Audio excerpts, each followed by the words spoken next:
ఎలా ఏర్పరచుకున్నాడో ఇదంతా కూడా మనకి స్పష్టంగా మనకి ఇక్కడ మనం చూడొచ్చు. తర్వాత ముఖ్యంగా ఆది యందు అనేటటువంటి మాట ఎంత శక్తివంతమైనది అంటే, మనము ప్రపంచంలో చాలా మంది క్రియేషన్ గురించి, ఆ సృష్టిని గురించి చాలా చాలా రకాలైనటువంటి థీసిస్ వచ్చినాయి. ఇట్లా హైపోథీసిస్ అంటే ఊహాజనితమైన, ఇప్పుడు ఎపిక్స్ అట్రహాసిస్ అంటాం.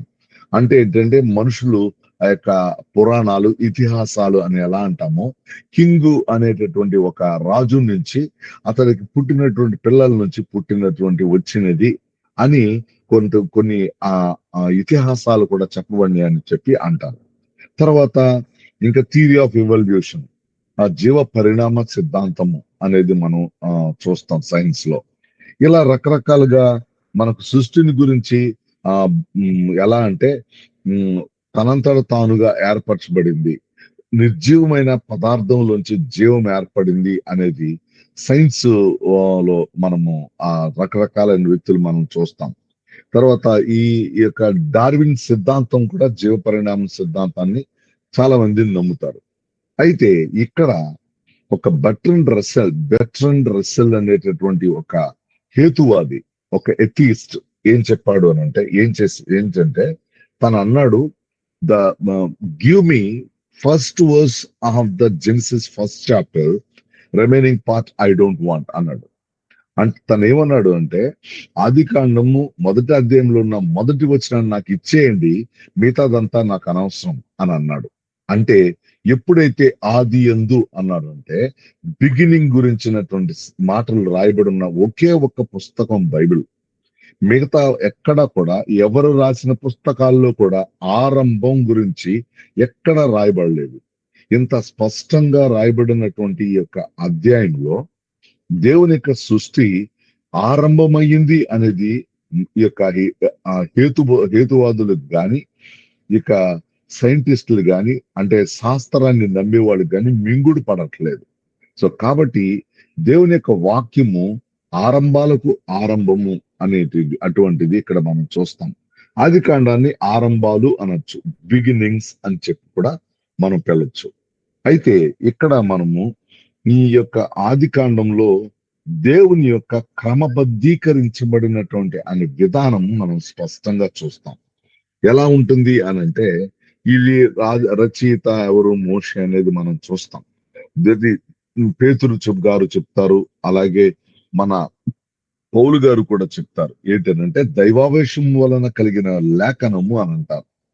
దేవుడు గాడ్ బ్రెత్ ద వర్డ్ అని అంటారు.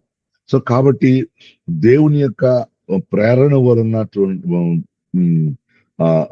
రచించినటువంటి రచనలు, దేవుడు వ్యక్తులను ఆయా కాలాల్లో లేపి వారిని ప్రేరేపించి రాసినటువంటి దైవ లేఖనాలు అని అంటాం. సో కాబట్టి దేవుని వాక్యము దేవుని యొక్క వాక్కు నుండి అందజేయబడింది.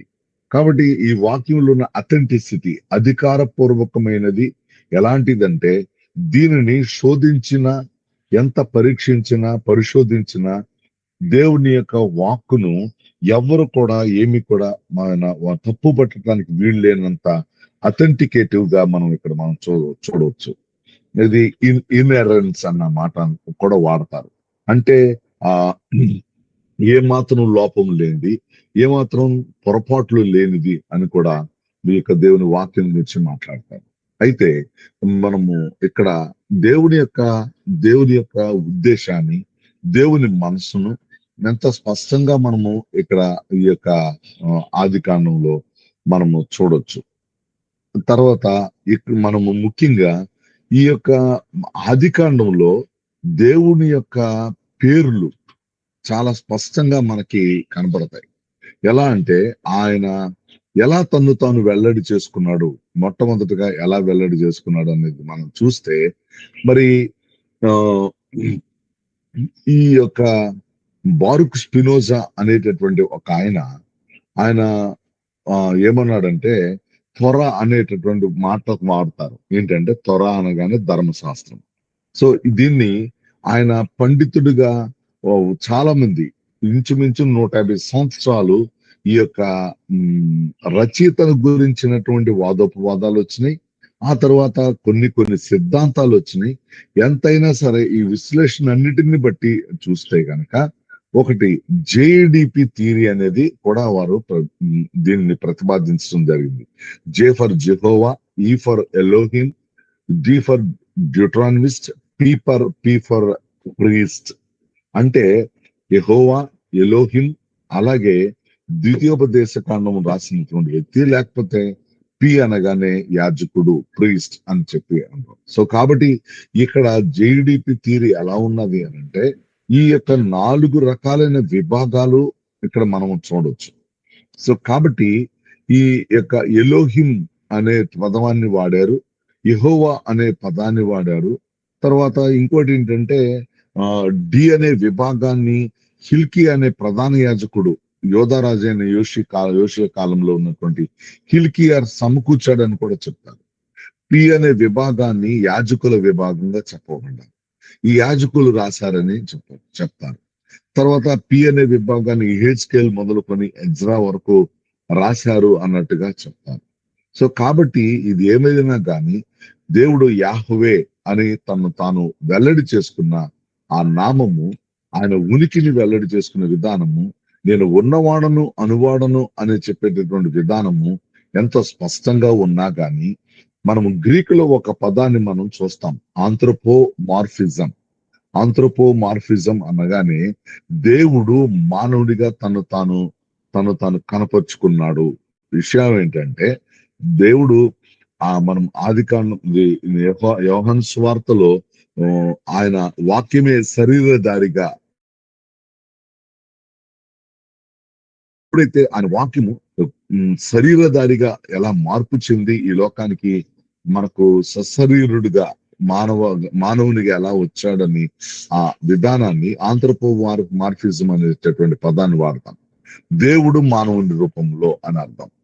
సో కాబట్టి ప్రజలకు ఉన్నటువంటి విధానం ఏంటంటే పాపము ప్రవేశించిన తర్వాత నీతి లేని ఆలోచన విధానాలు, యథార్థత లేని విధానాలు, పరిశుద్ధత లేని విధానాలు ఇక్కడ ఉన్నట్టుగా రాయబడింది.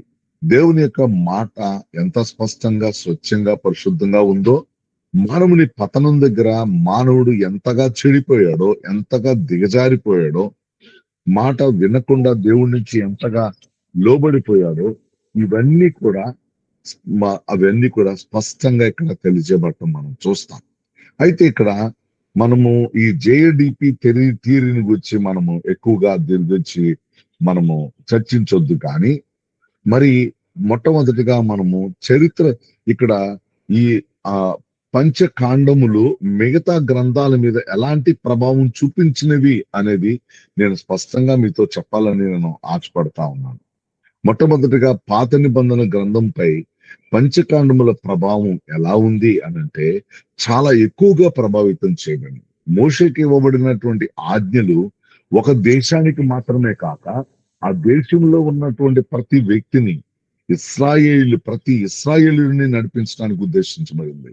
ఇది not only as a whole nation but also every individual, ప్రతి వ్యక్తి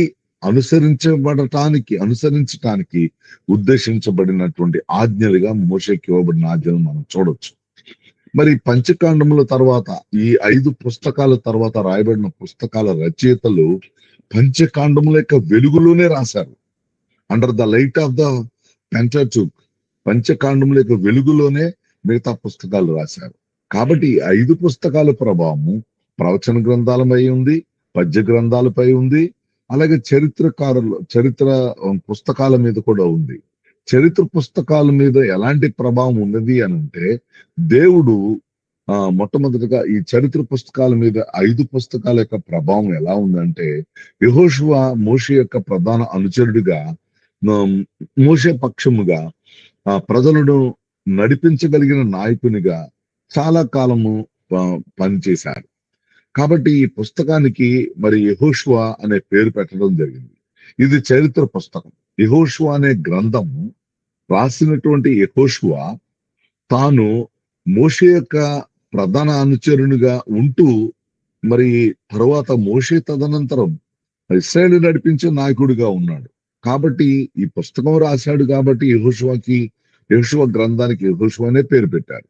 మోషేకి యెహోషువకి ఎటువంటి ఇంటిమేట్ రిలేషన్ ఉందో ఇక్కడ మనం చాలా స్పష్టంగా మనము చూడవచ్చు.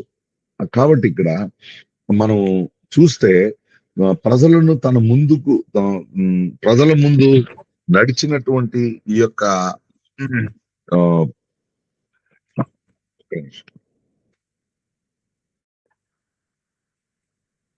ఒకసారి నాతో చెప్పండి, వాయిస్ వినపడుతుంది నాది?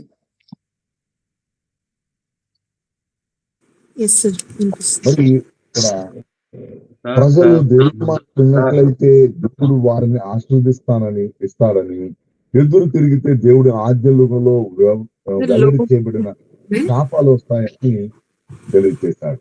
ఇది యెహోషువ గ్రంథంలో మనం చూస్తాం. తర్వాత న్యాయాధిపతుల గ్రంథము, సమూయేలు గ్రంథాల్లో కూడా ఈ యొక్క దేశం మీద శాపాలు ఎలా వస్తాయో, మాట వినకపోతే ఎలా భయం సంభవిస్తుందో ఇవన్నీ మనం చూడవచ్చు. రాజుల పరిపాలనలో చూసినప్పుడు దావీదు పరిపాలనలో దేవుని ఆశీర్వాదం, దేవుని భయం మరలా తిరిగి ఆ దేశానికి మరలా తిరిగి ఏర్పరచబడ్డాయి. దావీదు దేవుని యందు భక్తులు కలిగి ఉన్నాడు కాబట్టి ఆ దేశానికి మళ్ళా వచ్చింది. తర్వాత దావీదు కుమారుడైనటువంటి సొలొమోను దేవుని కొరకు మందిరం కడతాడనేటటువంటి మాట కూడా, ఆ వాగ్దానం కూడా దేవుడు ఇచ్చాడు. తన నామం కొరకు ఒక మందిరాన్ని తను నిర్మిస్తాడని కూడా దేవుడు తెలియజేశాడు. తర్వాత హిజ్కియా కాలము, యోషియా కాలంలో పూర్ణ హృదయంతో పూర్ణ శక్తితో మోషే ఇచ్చిన ఆజ్ఞలు చొప్పున వెంబడించడం మనం చూస్తాం. యోషియా చిన్నతనంలో తను రాజుగా మారిన తర్వాత ధర్మశాస్త్ర గ్రంథాన్ని అది ఎక్కడో మూలలో ఉన్నటువంటి దాన్ని తీసుకుని వచ్చి చదివించి తను బట్టలు చించుకుని దేవుని ఎదుట పశ్చాత్తాపడటం అనేది మనము ఇక్కడ స్పష్టంగా మనము ఆ గ్రంథాల్లో మనం చూడొచ్చు.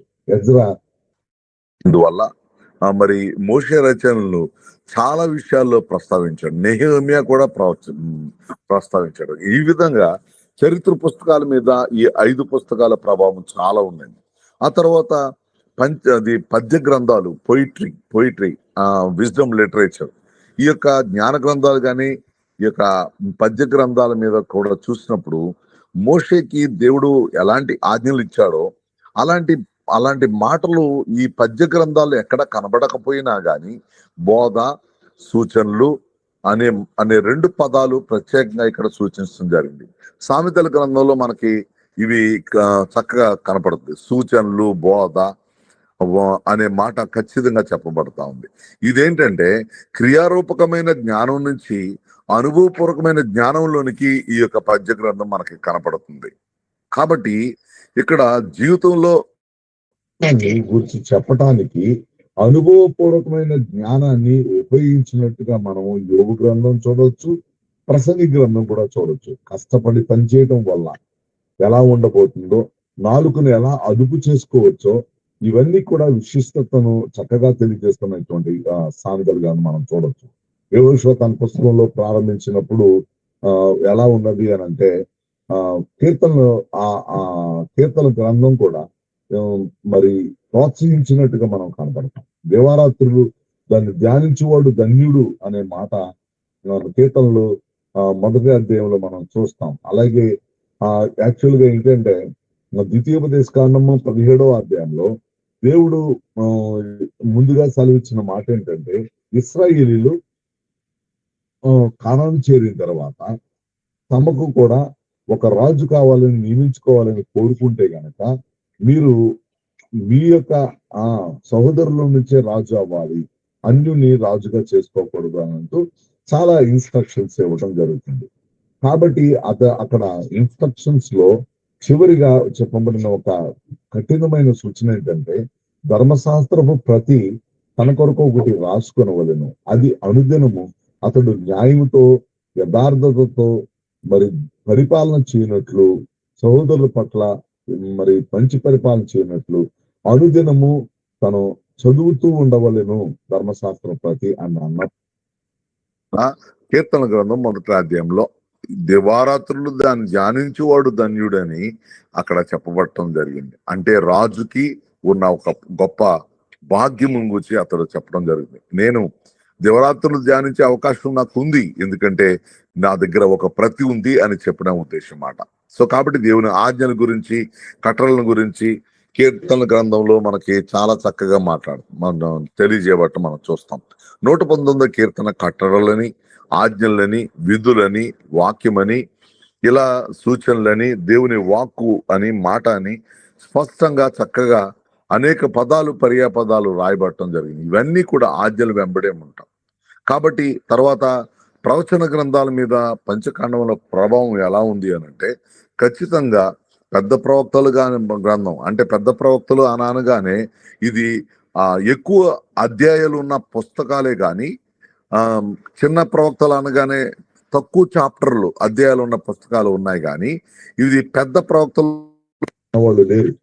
ఇవి కేవలం పుస్తకాల పేర్లు అలా పెట్టారంటే, ప్రవక్తలు పెద్దవాళ్ళు, ప్రవక్తలు చిన్నవాళ్ళు అనేది ఎక్కడా లేదు. ఈ యొక్క పంచకాండాలు, ఈ యొక్క పెంటాటూక్, ఈ యొక్క గ్రంథాలన్నీ కూడా దీని మీద స్పష్టంగా మనము ప్రభావితం చేయబడటం అనేది మనం చూస్తాం. కాబట్టి యెషయా గ్రంథంలో ముఖ్యంగా మనం చూస్తే దేవుణ్ణి రక్షకుడుగా మనము చూస్తాం. తర్వాత ఇశ్రాయేలు యొక్క మహిమ గలవాడు అనే పేరు. తర్వాత ఈ మాట ఇశ్రాయేలు యొక్క మహిమ గలవాడు అన్నప్పుడు దేవుడు తీర్పు తీర్చేటటువంటి దేవుడిగా తెలియజేయబడటం జరుగుతుంది. తర్వాత యెషయా దేవుడిని బండగా చిత్రీకరిస్తాడు, రక్షకుడిగా అభివర్ణిస్తాడు, సృష్టికర్తగా మాత్రమే కాదు విమోచకుడిగా కూడా తెలియజేస్తాడు. ఇశ్రాయేలీలు ఐగుప్తు దేశం నుండి ఎలా విడిపించబడ్డారో, శాసము బబులోంచి ఎలా విడిపించబడ్డాడో కూడా అలాగే విడిపించబడుతుంది అని చెప్పాడు. ఐగుప్తు నుంచి విడిపించిన దేవుడే బబులోన్లో చెరలో నుంచి ఆ శేషాన్ని కూడా విడిపిస్తాడు అని కూడా రాయబడటం మనం చూస్తాం. కాబట్టి ఇక్కడ ఈ యొక్క ఇర్మియా గ్రంథంలో కూడా ద్వితీయోపదేశ కాండంలో చెప్పబడిన మాటలను ఎక్కువగా ప్రస్తావించడం అనేది మనం చూస్తాం. చేదు మరియు విషము అనే 2 పదాలు విగ్రహారాధనకు బదులుగా వాడబడిన పదం చూస్తాం. తర్వాత పంట కోసిన తర్వాత వచ్చే ఫలములు ఎలా ఉంటాయో తీర్పు ఇచ్చినప్పుడు దాని ఫలాలు కూడా అలాగే వస్తాయని కూడా తెలియజేయటం జరిగింది. కాబట్టి ఇర్మియా మరి చెప్పాలి అని అంటే ద్వితీయోపదేశ కాండంలో ప్రస్తావించినటువంటి సంఘటనలను చాలా విషయాలు మనము ప్రస్తావించబడటం అనేది మనం చూస్తాం. అలాగే ఇక్కడ న్యూ టెస్టమెంట్ మీద, కొత్త నిబంధన మీద పంచకాండముల ప్రభావం ఎలా ఉంది అని అంటే, యేసుక్రీస్తు ప్రభువు వారు మాత్రమే కాదు, అపోస్తలులు కూడా వారి బోధనలలో ఎక్కువ వచనాలను కొత్త నిబంధన గ్రంథంలో మరి కోట్ చేయడం జరిగింది. కొత్త నిబంధన గ్రంథంలో ఈ వచ్చిన భాగాలు పదే ప్రస్తావించడం జరిగింది. ముఖ్యంగా చెప్పాలి అని అంటే, యేసుక్రీస్తు ప్రభు వారు ఆత్మచేత అరణ్యమును కొనుపబడినప్పుడు, ఆ అపవాది చేత శోధింపబడినప్పుడు మాట్లాడిన మాటలు ద్వితీయోపదేశ కాండం 8వ అధ్యాయంలో నుంచి చెప్పబడ్డ. మనుషుడు రొట్టె వలన మాత్రమే కాదు దేవుని నోట నుండి వచ్చు ప్రతి మాటను అనే మాట. తర్వాత కీర్తన గ్రంథం 2వ శోధనలో కీర్తన గ్రంథంలోంచి ఆయన తెలియజేస్తాడు.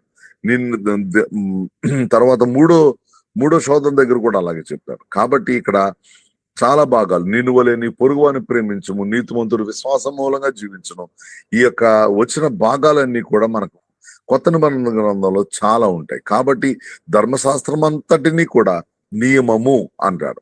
పౌలు గారు ఏమంటారు అంటే ఆత్మ నియమము, శరీర నియమం అంటారు. ఆత్మ నియమం అనగానే అది ఏంటంటే ఖచ్చితంగా అది ధర్మశాస్త్రము.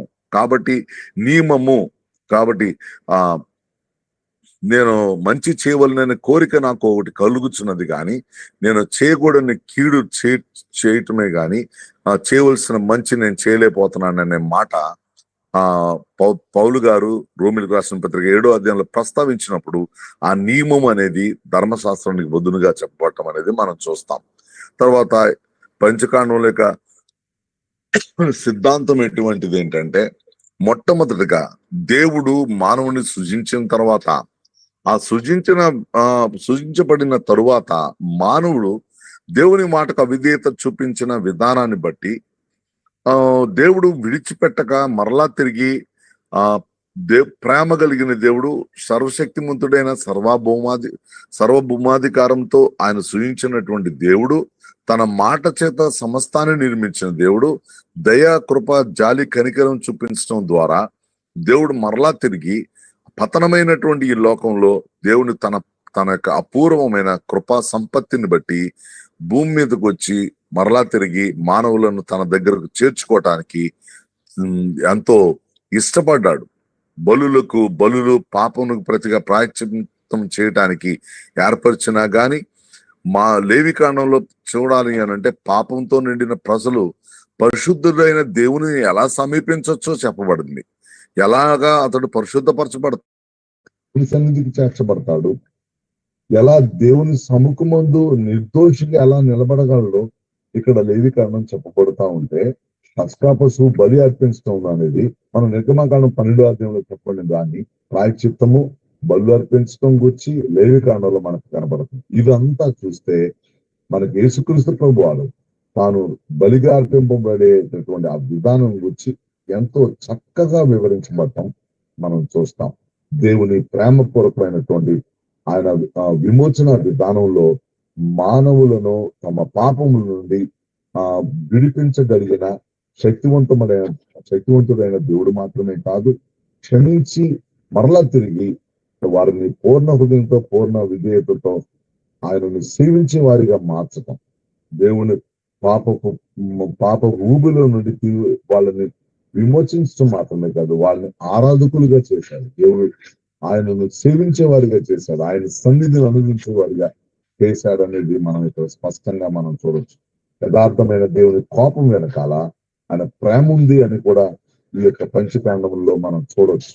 ముఖ్యంగా దేవుని ఈ వాక్యాలు ఇక్కడ రాయబడిన 5 కాండాలలో రాయబడినటువంటి వాక్యాలు దేవుడు కనికరాన్ని కృపను విస్తరింప చేశాడు, తన ప్రేమను తన విశ్వాస్యతను చూపించాడు అనే విషయాన్ని మనము స్పష్టంగా మనం చూస్తాం. కాబట్టి మనము దేవుని పేర్లు మనం చూసినప్పుడు దేవుడు తనను తాను ఎలా వెల్లడి చేసుకున్నాడు అని చూస్తే మొట్టమొదట ఇక్కడ ఆది కాండంలో దేవుడు సృష్టికర్త అయిన దేవుడిగా మనకి కనపడతాడు. తరువాత ఆయన విమోచకుడైనటువంటి దేవుడిగా కనపడతాడు. ఈ రెండు చాలా స్పష్టంగా మనకి ఆది కాండంలో మనకి స్పష్టంగా కనబడతాయి. ఆ తరువాత ఆయన పేర్లు చాలా పేర్లు ఉన్నాయి. ఇవన్నీ కూడా ఏంటనంటే ఆయన యొక్క టైటిల్స్ అంటాం, అంటే బిరుదులు, దేవుని యొక్క బిరుదులు, లేకపోతే ఆయనకు మానవులు పెట్టినటువంటి పేర్లు. ఉదాహరణకి తన కుమారుడు చనిపోవటం చూడలేక దూరంగా వెళ్ళిపోయి పొదల దగ్గర వదిలేసి ఇష్మాయేల్ని తను దూరంగా వెళ్ళిపోయింది హాగర్. అక్కడ దేవుడు అక్కడ నీటి బొగ్గను పుట్టిస్తాడు. అప్పుడు అంటదామే చూచుతున్న దేవుడు అంటది. అంటే దేవునికి ఉన్న పేరు నేను ఉన్నవాడను అని పేరు పెట్టినటువంటి పేరు చెప్పుకున్నటువంటి దేవుడు ఆయన స్వభావము లేక ఆయన లక్షణాలు లేక ఆయన పనిచేసే విధానము ఆయన బిరుదులు మాట. యెహోవా రాఫా, స్వస్థపరచు యెహోవా ఎవరు పెట్టారు? అది మానవుడు పెట్టిన పేరు. యెహోవా సిద్కెను, యెహోవా నిస్సి, ఇవన్నీ కూడా మనుషులు పెట్టిన పేర్లు. ప్రభు చిత్తమైతే అవి మనం తర్వాత చూద్దాం.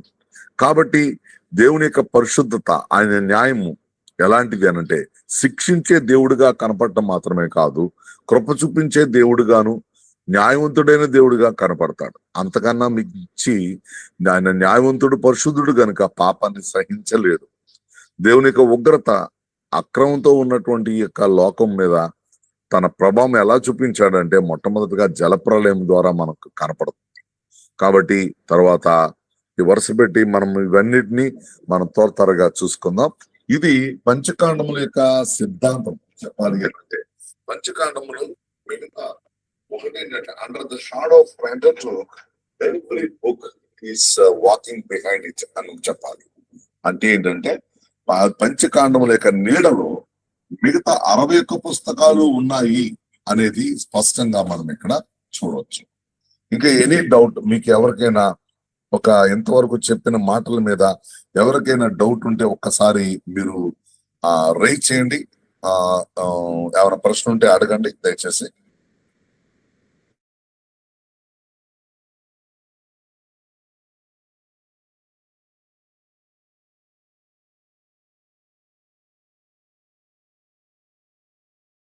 సార్ యాక్చువల్గా మీ వాయిస్ అప్పుడప్పుడు లోగా వస్తుంది, అదొక్కటి.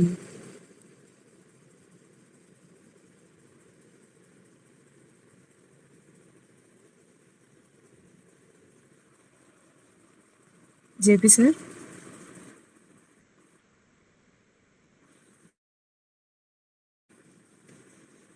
ఓకే ఫ్రెండ్స్, ఇంకెవరికైనా డౌట్స్ ఉంటే కనుక దయచేసి మీరు మాట్లాడవచ్చు.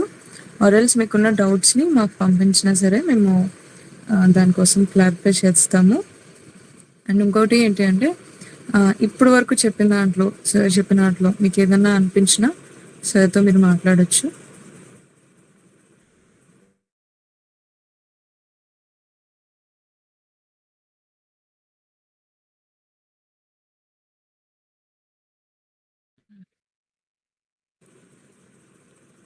ఓకే, ఎవరికి యా ఇక్కడ దేవుడు ఇక్కడ మనకి 10 ఆజ్ఞలు ఇచ్చినట్టు అది నిర్గమకాండంలో చూస్తాం మనం. సో అందరూ చెప్తా ఉంటారు మనం ఇప్పుడు కృపాకాలంలో ఉన్నాం కాబట్టి. సో ఓల్డ్ టెస్ట్మెంట్ లో చెప్పిన ఈ కమాండ్మెంట్స్ అనేది అవసరం లేదు, న్యూ టెస్ట్మెంట్ లో దేవుడు ఇవన్నీ కూడా కొట్టి పాడేశారని. బట్ అంటే స్టిల్ చిన్నప్పటి నుంచి చూసిన వచ్చిన దాన్ని బట్టి మాకు ఇప్పటికీ అర్థం కాదు ఏంటంటే ఆజ్ఞలు అనేది చాలా స్ట్రిక్ట్‌గా ఇవ్వబడ్డది. అవే పాస్టర్ గారు ఇప్పుడు తెలియజేశారు న్యూ టెస్ట్‌మెంట్‌లో నిన్ను వలని పొరుగు వారిని ప్రేమించమని. అక్కడ కూడా ఇంకా అది తెలియజేయబడుతుందని. సో ఇవి పాటించాల్సిన అవసరం అయితే ఇప్పుడు లేదు అని చెప్తున్నారు. ఒక చిన్న క్లారిటీ అండి. ఇవి మనం పాటిస్తూ కృపాకాలంలో దేవుని ఫాలో అవ్వాలి. లేదా ఇవి ఓల్డ్ టెస్ట్‌మెంట్ వరకే అంటారా? అంటారు ఈ 10 ఆజ్ఞలు. Yeah sister, thank you for sharing. అర్థమైంది. Thank you sister. అమ్మ మరి ఇది అడిగారు కాబట్టి ఇది కొంచెం టైం తీసుకునేది. నేను ఈ ప్రశ్నకి మన సెషన్ అయిపోయిన తర్వాత చివరిలో ఆన్సర్ చెప్తాను. నేను మీరు జనరల్ క్వశ్చన్ వేశారు ఇది. సో కాబట్టి ఓల్డ్ టెస్టమెంట్ లో ఉన్న లా న్యూ టెస్టమెంట్ లో ఎలా అప్లై అవుతుంది, దేవుడు కొట్టేశాడు కాబట్టి. కానీ ఓల్డ్ టెస్టమెంట్ లో ఉన్నటువంటి ఈ యొక్క మెయిన్ కాన్సెప్ట్ న్యూ టెస్టమెంట్ లో కంటిన్యూ అవుతుంది, నిన్ను వలే నీ పొరుగువాని ప్రేమించు. దీని విషయంలో నేను తప్పనిసరిగా క్లారిఫై చేస్తాను. ఒకవేళ మర్చిపోతే గనక last question and answer session లో మీరు అడగొచ్చు, చెప్తాను నేను. ఇప్పుడు మాత్రం చెప్పినంత వరకు ఎక్కడైనా క్లారిఫికేషన్ కావాలా, రిపిటేషన్ కావాలా, మళ్ళా చెప్పమంటారా, ఇది మాత్రం మీరు అడగండి. ఇప్పటి వరకు చెప్పిన దాంట్లో అది నేను అడుగుతున్నాను. ఇది మీరు అడిగింది జనరల్ క్వశ్చన్, అది అందరూ తెలుసుకోవాల్సిన ప్రశ్న. తప్పనిసరిగా నేను దాన్ని క్లారిఫై చేస్తాను. మంచిదమ్మా. నేను ఇప్పుడు మళ్ళా తిరిగి కంటిన్యూ అవుతానండి. ఇక్కడ నేను ఒక్కొక్కటి వివరించి చెప్పడం కాదు, కానీ నాకు మెయిన్ ఎంఫసిస్ దాని గురించి చెప్పుకుంటూ వెళ్తాను. మీరు దయచేసి నాకు మీరు సహకరించండి. ఎక్కడైనా మీకు ఇంకా ఎక్స్ట్రా ఎక్స్ప్లెనేషన్ కావాలనుకుంటే నాకు మరలా తిరిగి అవుట్ ఆఫ్ టైం లో కూడా పెట్టొచ్చు. ఒకసారి వీలైతే ఒకరోజు పంచకాండముల మీద క్వశ్చన్ అండ్ ఆన్సర్ సెషన్స్ పెట్టుకుని ఈ 31 days అయిపోయిన తర్వాత మనం దీని గురించి మనం కూడా డిస్కస్ చేసుకోవచ్చు. అలా చేద్దాం, మంచిది. మనము ముందుకు వెళ్ళిపోదాం. ఇక్కడ ముఖ్యంగా ఈ యొక్క ఆదికాండము 1వ అధ్యాయములో దగ్గరకు వచ్చేటప్పటికి మనకు ఎన్నో స్పష్టమైన చక్కటి విషయాలు మనకి కనబడతాయి. మీరు జనరల్ గా మీరు చదువుతూ ఉంటే కూడా మీకు ఒక మంచి అవగాహన మీకు దొరుకుతుంది. మనం విన్నది ఏంటి అని అంటే, ఆదికాండము 1వ అధ్యాయంలో దేవుడు ఎలా ఎలా ఎలా చేశాడు అవన్నీ 6 రోజుల యొక్క సృష్టిని మనం చూస్తాం. అయితే అన్నిటికన్నా ముఖ్యంగా దేవుడు మంచిదిగా తోచినటువంటిది యాక్చువల్ గా ఆయన ప్లాన్ అండ్ యాక్షన్, ఆయన యొక్క ప్రణాళిక, ఆయన యొక్క సంకల్పము, ఆయన పనిచేసే విధానము సో పర్ఫెక్ట్, అది ఫ్లాలెస్. ఏ మాత్రం కూడా అందులో మనం అనుమానించదగింది కానీ అక్కడ లోపం ఉన్నది కానీ ఎక్కడా కనపడదు. Perfectly all right. కాబట్టి దేవుడు ఎంత ఖచ్చితమైన వాడో, ఎంత ఎంత పరిశుద్ధుడైన దేవుడు, ఎంత పరిపూర్ణత కలిగిన వాడో, సృష్టిని కూడా అంత పరిపూర్ణంగా చేశాడు అనేది మనం చాలా జాగ్రత్తగా అర్థం చేసుకోవాలి. కాబట్టి ఇక్కడ దేవుడు వేటిని చేశాడంటే సిస్టమేటిక్ గాడ్. ఆయన క్రమబద్ధమైనటువంటి దేవుడు. ఆయన సృష్టి విధానంలోనే ఆ క్రమం మనకి స్పష్టంగా కనబడుతుంది. కాబట్టి ఆయన మంచిదిగా తోచింది అన్న మాట దగ్గర చాలా మంచిదిగా తోచింది అనేది చివరికి ఆయన మనకు 31వ వచనంలో, మొదటి అధ్యాయం 31వ వచనంలో కనపడుతుంది. ఏంటి అనంటే ఆయన మొత్తం అంతటిని చూసినప్పుడు చాలా మంచిదిగా కనపడింది. ఇప్పుడు మనం గుడ్, వెరీ గుడ్ అనే మాట అంటాం. కొంతమంది సాటిస్ఫాక్టరీ అంటారు, ఎక్సలెంట్ అంటారు. ఈ పదాలు ఎటువంటివి అంటే, నిన్నే కదా 10th రిజల్ట్స్ వచ్చినాయి. ఒక అమ్మాయి, ఒక పాపకి 100 to 100 మార్క్స్ వచ్చినాయి మ్యాథమెటిక్స్ లో. అంటే అర్థం ఏంటి? అసలు తప్పు ఒక్క మార్కు కూడా తగ్గటానికి వీలు లేనంత పర్ఫెక్ట్ గా రాసింది ఆ పాప. చాలా మందికి వచ్చినాయి, చాలా మ్యాథ్స్ కానీ లేకపోతే కొన్ని సబ్జెక్టులు వచ్చినాయి. అక్కడ ఇంకా లోపం ఏమీ లేదు. పర్ఫెక్ట్ గా 100 మార్క్స్ ఇవ్వటానికి అర్హురాలు, ఆమె పొందటానికి అర్హురాలు. ఇక్కడ మానవుడు అసెస్ చేసేది. ఒక టీచరు దిద్దుతాడు, ఒక స్టూడెంట్ రాశాడు. Reflection of the answers about the particular question on her answer sheet will be ratified by teacher. ఉపాధ్యాయుడు దిద్దుతాడు. ఇక్కడ ఒక ఎక్స్పర్ట్ స్టూడెంట్ ని క్యాలిబర్ ని అంచనా వేస్తాడు. ఇక్కడ సృష్టికర్త, ఆయనకి నువ్వు చేసింది బాగుంది అనేవాళ్ళు రెండో వాళ్ళు లేరు. నో సెకండ్ పర్సన్, అద్వితీయుడు, రెండవ వాడు లేనివాడు దేవుడు. ఆయన చేసింది ఆయనే చెప్తున్నాడు, చాలా మంచిదిగా తోచింది. ఆయన చాలా మంచిదిగా ఉండేది. దేవుడు తాను చేసినది యావత్తును చూసినప్పుడు అది చాలా మంచిదిగా ఉండేది. ఈ యొక్క ఆదికాండం 1వ అధ్యాయంలో ట్రినిటేరియన్ కాన్సెప్ట్ మనకు కనపడుతుంది. త్రిత్వము యొక్క ఉనికి మనం చూడొచ్చు. 26వ వచనంలో దేవుడు మన స్వరూపమందు మన పోలిక చొప్పున నరులను చేయదము. వారు సముద్రం యొక్క ప్రతిదీ, వారు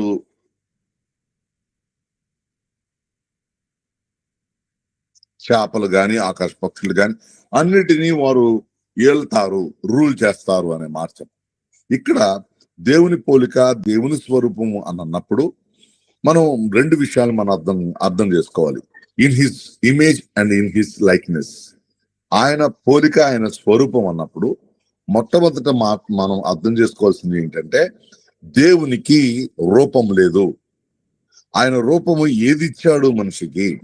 మానవుడు దేవుని నుంచి పొందదగిన వానిది ఏమున్నది? దేవుని దగ్గర నుంచి అనుగ్రహించిన దానిని ఏమి పొందాడు అనేది కూడా మనం ఆలోచించాలి. స్వరూపము, పోలిక అనగానే తల్లిదండ్రులకు పుట్టినటువంటి పిల్లలు, వారి యొక్క రంగు, వాళ్ళ యొక్క ముక్కు, కళ్ళు, వాళ్ళు నడిచే విధానం, చేతులు ఊపే విధానం, అవన్నీ చూసినప్పుడు వాళ్ళ అమ్మ పోలిక, నాన్న పోలిక, అలా ఆ పోలిక. స్వరూపము, ఒక రూపము లేని ఆత్మస్వరూపి అనేటువంటి అద్వితీయుడైన దేవుడు ఆయన ఏ పోలిక ఇచ్చాడు, ఏ స్వరూపం ఇచ్చాడు అనేది మనం చాలా జాగ్రత్తగా గుర్తుపెట్టుకోవాలి. ఏంటంటే దీన్ని ప్రసారణీయమైన లక్షణాలు మనకి ఇచ్చాడు, మనం పొందదగిన లక్షణాలు మనకి ఇచ్చాడు. యథార్థత, సత్యము, నీతి, పరిశుద్ధత, క్షమాపణ, దయ, జాలి, కనికరము, ఇవన్నీ దేవుని యొక్క గుణలక్షణాలు. ఆ గుణలక్షణాలు మానవునికి అనుగ్రహించబడినవి. ఇది దేవుని యొక్క ప్రత్యేకమైన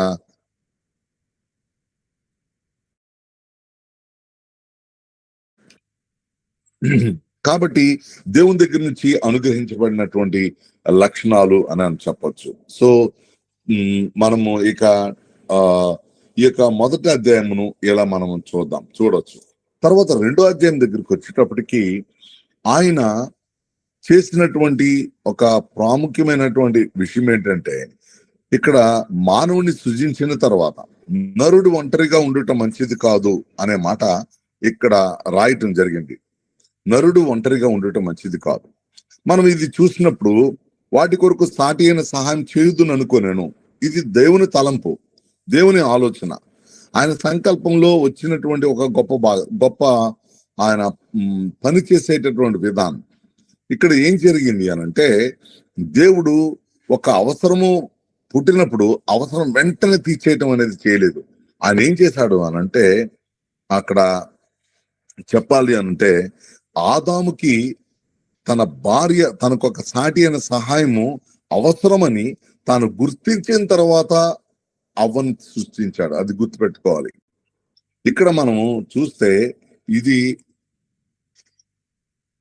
ఇక్కడ మనం గుర్తుపెట్టుకుంటే మనము ఒక విషయాన్ని అక్కడ చూడొచ్చు. దేవుడు ప్రతి జంతువుని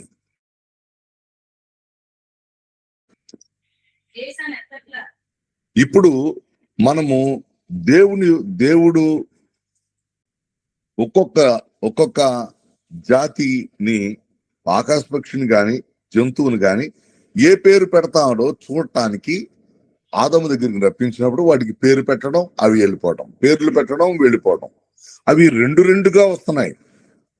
వచ్చి పేర్లు పెట్టి వెళ్ళిపోయిన తర్వాత అక్కడ జరిగింది ఏంటంటే, ఏ పేరు పెట్టనో జీవము గల ప్రతిదానికి ఆదాము ఏ పేరు పెట్టనో 2వ అధ్యాయం 19వ వచనం, ఏ జీవము గల ప్రతిదానికి ఆదాము ఏ పేరు పెట్టనో ఆ పేరు దానికి కలిగాను. ఇక్కడ ఏమని రాస్తుందంటే 20వ వచనంలో చివరికి అయినను ఆదామునకు సాటి అయిన సహాయం అతనికి లేకపోయాను. అన్ని రెండుగా వస్తున్నాయి. నా పక్కన ఇద్దరు లేరు, నేనొక్కడనే, నా పక్కన ఇంకొకరు లేరు. కాబట్టి తాను ఒంటరివాడని తనకు అర్థమయ్యేటంత వరకు దీన్ని ఏమంటారంటే, ఇది ఒక దేవుడు ఒక ఐడెంటిఫికేషన్ ప్రోగ్రామ్ కండక్ట్ చేశాడు. కాబట్టి తన పక్కన ఒంటరితనం అని తనకు అర్థం అవ్వటానికి ఒక్కొక్క జంతువుని తీసుకురాలా. రెండుగా జంతువులు వచ్చినాయి, పక్షులు గాని అన్ని రెండు వచ్చినాయి, పేర్లు పెట్టాడు, వెళ్ళిపోతా ఉన్నాయి. తనంకు చూసుకున్నాడు, ఒక్కడే, పక్కన ఎవరు లేరు. అప్పుడు గాఢ నిద్ర కలుగు చేశాడు. దేవుడు ఆయన ఉద్దేశం ఎంత జాగ్రత్తగా ఉంటుందో చూడండి. మనకు అర్థమయ్యేటంత వరకు, మనకు అవసరత తెలిసేటంత వరకు దేవుడు ఇవ్వడం. ఇక్కడ సాటి అయిన సహాయము అని తనకు కావాలనే అతనికి అర్థమైన తరువాత దేవుడు అతనికి కలుగు చేశాడు.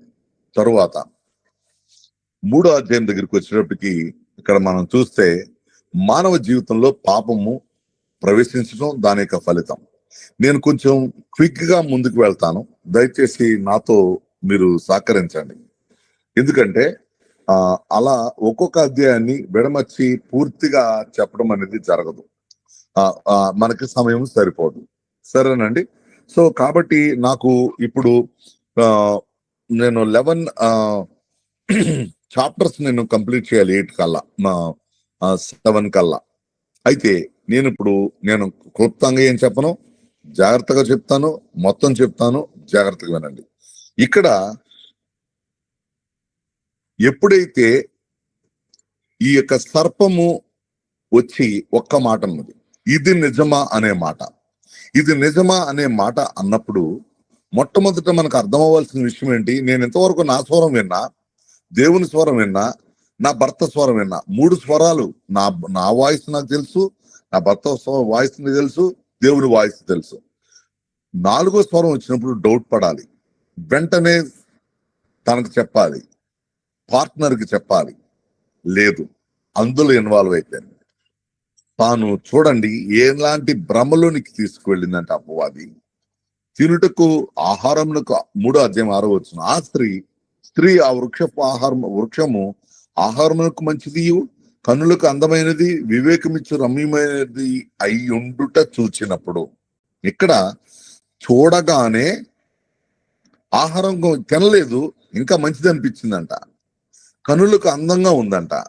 అది తింటే వివేకమిస్తాది అనిపించేసిందంట. ఇంకా తినలేదు, అలాంటి భ్రమలోకి తీసుకువెళ్ళింది. తీసుకొని తిని తనతో పాటు తన భర్తకును ఇచ్చాను, అతడు తినను. వారిద్దరు కన్నులు తెరవబడను. ఇక్కడ మనం చూస్తే దిగంబరులు అని తెలుసుకుని అంజురపు ఆకులు కుట్టి తమకు కచ్చరములను చేసుకున్నారు. ఇక్కడ పాపం యొక్క పర్యవసానం, సిన్ అండ్ ఇట్స్ కాన్సిక్వెన్సెస్ ఎలా ఉన్నాయో ఇక్కడ మనం చూస్తే, సిగ్గు అనేది పాపం యొక్క ఫలితం. దిగంబరంగా ఉండటం అనేది పాపం కాదు అప్పటి వరకు. సిగ్గు అనేది పాప ఫలితం. భయపడటం అనేది పాపం యొక్క ఫలితం.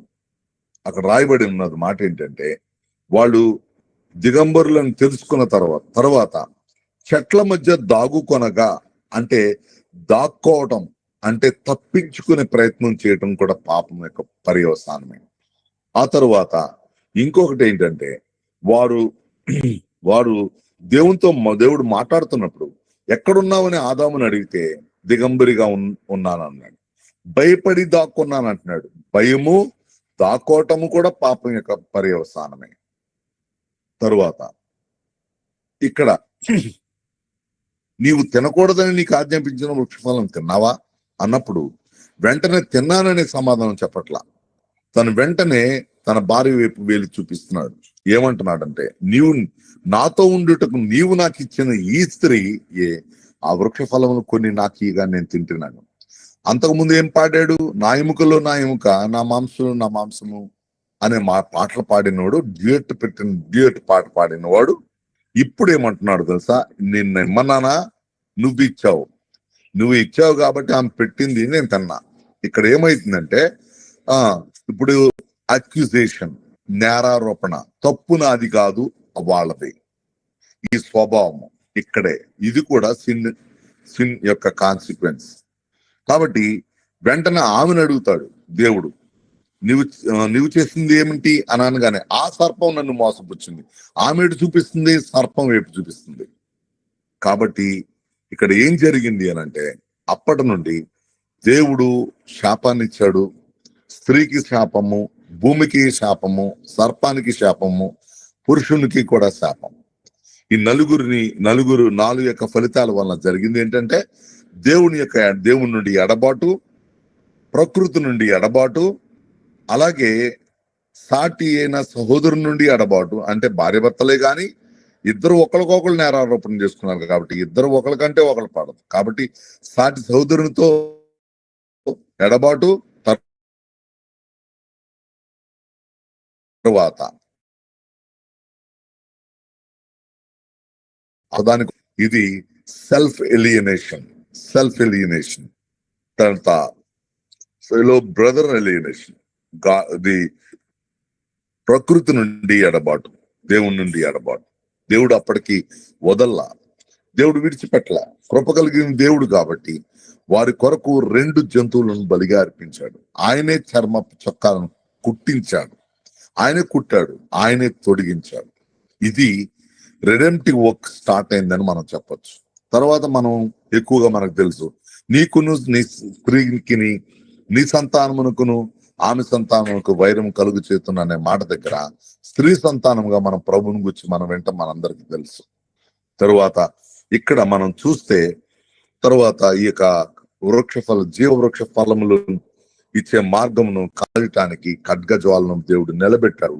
ఏదెను తోటలోంచి వీళ్ళని బయటికి పంపించేశాడు.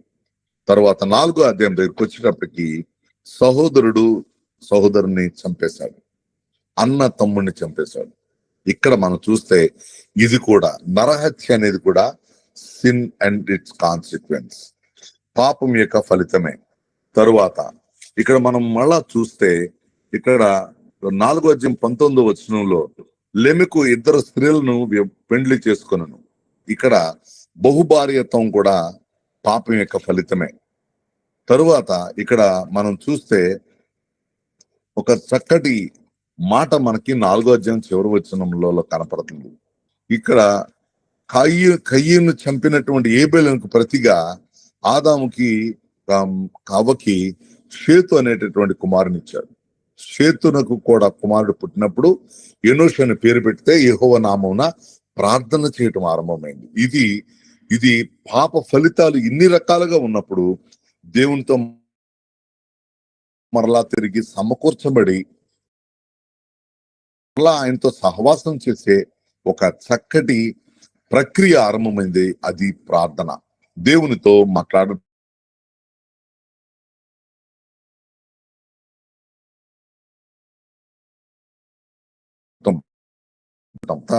5వ అధ్యాయం దగ్గరికి వచ్చేటప్పటికి ఇక్కడ మనకి స్పష్టంగా చూడవలసింది. ఇక్కడ లెక్కను మనం చూసుకుంటే ఆదాము నుండి 7వ తరం వాడైన అనే మాట రాయబడి ఉంది. ఎవరు అనంటే హానోకు. హానోకు ఎవరు అనంటే తన గురించి చాలా తక్కువ వచనాలు రాయబడి ఉన్నాయి. కానీ హానోకు ఒక ఇంకా చెప్పాలంటే తను మన కళ్ళు తెరిచిన వాడు అని చెప్పొచ్చు. కుటుంబ వ్యవస్థ అనేది ఈ రోజున సమాజంలో ఎంతగా దిగజారిపోయినటువంటి కుటుంబ వ్యవస్థ ఈ ప్రపంచంలో ఇంత చక్కగా మరలా తిరిగి కట్టుకోవటానికి ఒక ఆశను పుట్టించింది, నిరీక్షణ కలుగు చేసింది.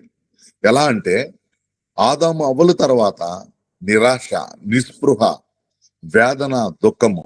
మరి ఆదాము ఇంకా మళ్ళా ఎక్కడ కూడా మళ్ళా ఆనందంగా సంతోషంగా ఉన్నట్టు గాని, వారిద్దరు మాట్లాడుకున్నట్టు గాని ఇక్కడ ఎక్కడా కూడా వాళ్ళ గురించి ప్రస్తావన లేదు. మరి ఇక్కడ మనము చూసినప్పుడు హానోకు కనపడతాడు. హానోకు విషయంలో చెప్పబడిన మాట ఏంటంటే 300 ఏండ్లు దేవునితో నడుచుచు కుమారులను కుమార్తెలను కనుచు కుమారులను కనేను. 5వ అధ్యాయం 21-22 అలాగే మనకి 27 వచనాల వరకు రాయబడి ఉన్నాయి. ఈ యొక్క చెప్పాలంటే ఈ 7 వచనాలు మాత్రమే హానోకు గురించి రాయబడి ఉన్నాయి. కానీ ఇక్కడ మనకి దేవుడు గొప్ప మెసేజ్ ని మనకి ఇస్తున్నాడు. ఏంటి అనంటే దిగజారిపోయినటువంటి కుటుంబ వ్యవస్థ మరలా తిరిగి కట్టబడుతుంది. నా కొరకు నిలబడే వాళ్ళు ఉన్నారు, బండ సందులలో నిలబడే వాళ్ళు ఉన్నారు అనటానికి గుర్తిది. ఎలా అంటే హానోకు చూడండి, చాలా మంది వివాహాల దగ్గర ఏమనుకుంటారంటే వివాహం చేసుకోకపోతే నేను దేవుని సన్నిధిలో చాలా ఎక్కువగా చక్కగా గడిపోవటం, ప్రార్థన చేసుకోగలను, మాటిమాటికి చర్చికి వెళ్ళిపోగలను, నేను ఎక్కడ మీటింగ్లు అంటే అక్కడికి వెళ్ళిపోగలను, ఇగో ఎదవ సంసారం, ఎదవ పిల్లలు, ఎదవ భార్య, ఎదవ భర్త, ఇలాంటి మాటలు చాలా చులకనగా మాట్లాడేస్తారు. కాబట్టి కానీ గాడ్స్ ఇన్స్టిట్యూషన్ ఏంటంటే కుటుంబ వ్యవస్థ, దేవుని ఏర్పాటు. మనిషిని అడిగి చేయలేదు దేవుడు సృష్టి, మనిషిని అడిగి చేయలేదు ఆదాముని, మనిషిని అడిగిని చేయలేదు ఆదాముకి సాటి అయిన సహాయాన్ని. దేవుని ప్రణాళిక, దేవుని ఉద్దేశం, దేవుని యొక్క సంకల్పం, దేవునికి ఉద్దేశం ఏంటంటే పరిశుద్ధ సమాజము, గాడ్ సొసైటీ ఏర్పాటు చేద్దామనే దేవుని ఉద్దేశం. దేవదూతలు ఎలా ఉన్నారో స్పిరిచువల్ బీయింగ్స్ లాగా, అలాగే ఫ్లెష్ లో ఉండి కూడా స్పిరిచువల్ గా ఉండటానికి పరిశుద్ధ సంఘముగా ఏర్పరచబడాలి. దేవుని యొక్క సంఘం, చర్చ్ అనేది దేవుని మైండ్ లో ఉన్నటువంటి ప్లాన్. సంఘము జీవము గల దేవుని సంఘముగా ఆయన మనసులో ఉన్న ప్రణాళిక. ఆ ప్రణాళిక ఆదిలోను తుంచివేసింది జరిగింది అపవాది వలన. కాబట్టి ఇక్కడ వచ్చేటప్పటికి కుటుంబము దేవునితో నడవటం అనేది, దేవునితో కుటుంబం ఉంటే దేవునితో నడవటం కుంటుపడుతుంది. అంత ఫుల్ ఫ్లెడ్జెడ్ గా దేవునితో గడపలేము. ఫ్యామిలీ లైఫ్ అనేది దేవునితో మనం సరిగ్గా ఉండటానికి ఉపయోగపడదు అనుకునేటటువంటి వాళ్ళకి చెంపపెట్టులాగా ఉన్నదన్నమాట. దేవుని వివాహ వ్యవస్థని, కుటుంబ వ్యవస్థని ఎవరైనా అపార్థం చేసుకునే వాళ్ళు ఎవరన్నా ఉన్నారు అని అంటే గనక ఇక్కడ దేవుని బట్టి సిగ్గుపడాల్సిన విషయం ఏంటంటే ఇది దేవుని ఏర్పాటు. ఎక్కడో రాయబడి ఇది దేవుని నిర్ణయము అనే అక్కడ కీర్తనలోను యెహోవా కలుగు చేసిన ఆ దినము అక్కడెక్కడో రాయబడటం కాదు. ఇక్కడ చూడండి, అక్కడ చూడండి, కుమారులను కుమార్తెలను కనుచు అక్కడ రాయబడిన మాట. హానోకు మెతుషెల్ కనిన తరువాత ఇతరులో మనం చదువుకున్నాం.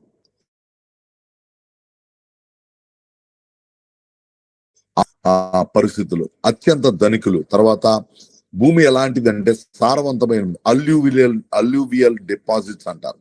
సారవంతమైన శ్రేష్టమైన భూమి, పంటలు బాగా పండుతాయి, విస్తారమైన ధన సంపద, విస్తారమైన విగ్రహారాధన, ఉన్నటువంటి ప్రాంతం. ఇది చెప్పాలి కదంటే ఇరాక్, సిరియా ఈ ప్రాంతాలన్నీ కూడా ప్రస్తుతం ఇరాక్, సిరియా ఆ భూభాగం అంతటినీ కూడా మనము మెసొపొటేమియా అనొచ్చు.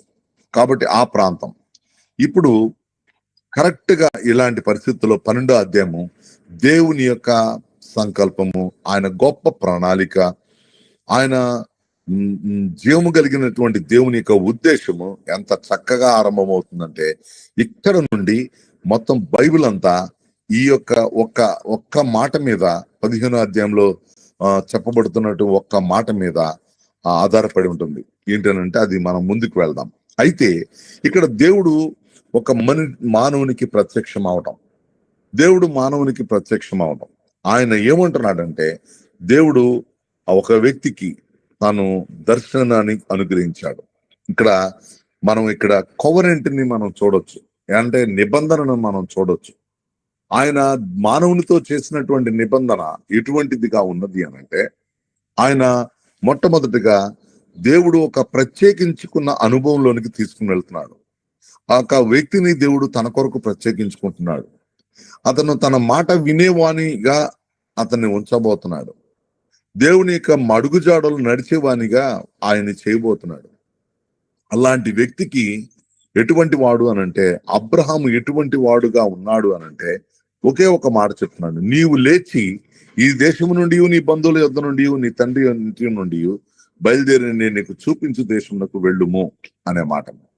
ఇక్కడ ఇంకా ఎప్పుడైతే నువ్వు లేచి నీ దేశంలో నుండి, నీ బంధువుల నుండి, నీ తండ్రి ఇంటి నుండి బయలుదేరి నేను నీకు చూపించు దేశానికి వెళ్ళాలి అన్నప్పుడు అక్కడ ఆశీర్వాదం చూడండి. నిన్ను గొప్ప జనముగా చేసి నిన్ను ఆశీర్వదించి నీ నామమును గొప్ప చేయుదును, నీవు ఆశీర్వాదముగా ఉండుదువు, నిన్ను ఆశీర్వదించు వారిని ఆశీర్వదించదను, అలాగే నిన్ను దూషించు వారిని శపించదను, భూమి యొక్క సమస్త వంశములు నీ యందు ఆశీర్వదించబడినని అబ్రాముతో అనగా ఇది యూనివర్సల్ బ్లెస్సింగ్. ఇది లోకమంతటికి సంబంధించినటువంటి ఒక చక్కటి ఆశీర్వాదంగా మనం చూస్తాం. దేవుడు ఎలాగా ఈ యొక్క ఆశీర్వాదాన్ని గొప్ప చేశాడు అని చూస్తే దేవుడు విడిచిపెట్టని దేవుడిగా కనపడతా ఉన్నాడు. మానవుని వెంట తన కొరకు ప్రత్యేకించుకున్నటువంటి అనుభవంలోనికి ఇక్కడ చూస్తాం అని మనం చూస్తాం. కల్దీయుల పట్టణంలోని ఈ వ్యక్తికి చూడండి ఎంత ధన సంపదలు, ఎంత బంధువర్గం, ఎంత పేరు ప్రఖ్యాతులు కలిగినటువంటి ఈ వ్యక్తికి, అంత విగ్రహారాధనలో ఉన్నటువంటి ఈ వ్యక్తి అబ్రాము బయలుదేరి వెళ్ళటానికి ఇష్టపడ్డా లేదని చూస్తే దేవుడు రాసిన మాటను ఇక్కడ మనం చూస్తాం.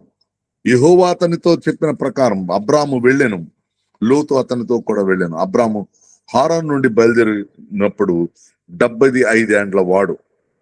అలాగే ఇక్కడ హారాన్ లో వారు సంపాదించిన ఆస్తి అంతటిని తీసుకుని బయలుదేరి కానాను దేశానికి బయలుదేరి వస్తాడు. ఇక్కడ షెకెములో చేరి సింధూర వృక్షం దగ్గరికి చేరినప్పుడు అక్కడ కనానీయులు ఆ దేశంలో నివాసం ఉన్నప్పుడు నీ సంతానమునికి ఈ దేశం ఇస్తానని దేవుడు చెప్తా ఉన్నాడు. అప్పుడు దేవునికి అబ్రహాము చేసిన మొట్టమొదటి పని ఏంటంటే బలిపీఠం కట్టాడు. బేతేలుకు తూర్పున ఉన్నటువంటి కొండకు చేరి పడమట బేతేలుకును తూర్పునున్న హాయికి మధ్యలో గుడారం వేసి యెహోవాకు బలిపీఠం కట్టి యెహోవా నామమున ప్రార్థన చేశాడు. ఇక్కడ ఒక మాట నువ్వు అర్థం చేసుకోవాలి, ఇది ఇన్వాలంటరీ అంటే చెప్పాలి అనంటే ఎవ్వరు చెప్పకుండా చేసే పనులు. దేవుడికి స్తోత్రం అని అంటానికి యేసయ్యా వందనాలు, యేసయ్యా స్తోత్రం ఇలా ఊత పదాల్లా మాట్లాడటం కాదు. మనం దేవుడు చేసిన ప్రతి దానికి రియాక్షన్ అనేది మన హృదయంలో నుంచి అది అనుకోకుండా ఆయనకు ప్రాధాన్యత ఇచ్చేటటువంటి ఒక గొప్ప లక్షణాన్ని మనలో చూస్తాడు. దేవుడు ప్రార్థన చేశాడు, బలిపీఠాన్ని కట్టాడు. మరి ఎలాంటి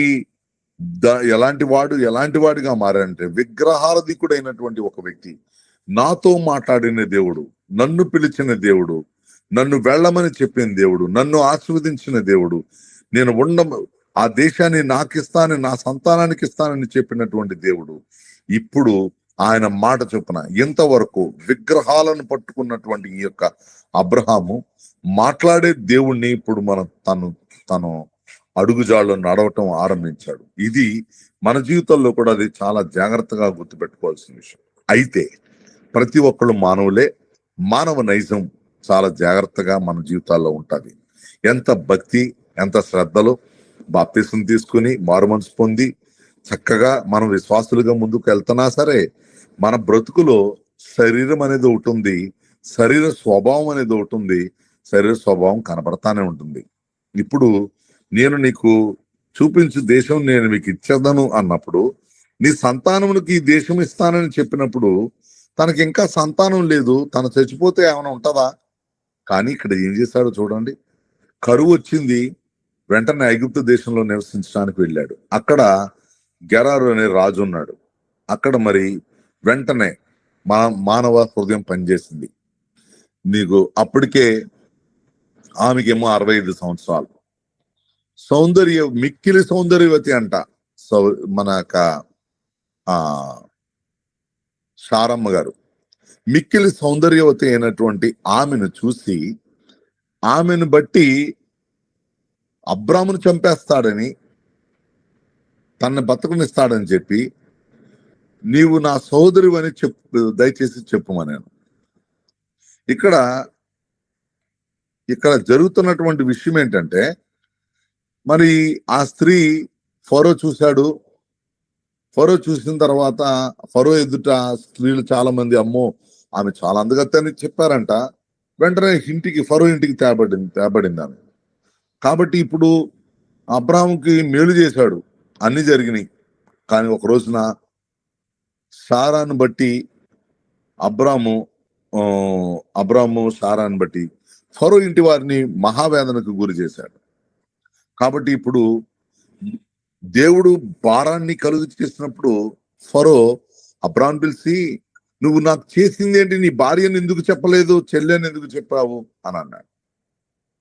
ఇప్పుడు ఏంటంటే, మరి సోదరుని చెప్పినందుకు నేను భార్యగా చేసుకునేవాడిని, కానీ నేనేమి తప్పు పని చేయలేదు అని, ఇదిగో నీ భార్య, బయలుదేరి వెళ్ళిపోమని సమస్తాన్ని కలిగించే దానంతటిని ఇచ్చి పంపించేస్తాను. ఇక్కడ ఒక పాయింట్ నేను చెప్పాలనుకుంటున్నాను.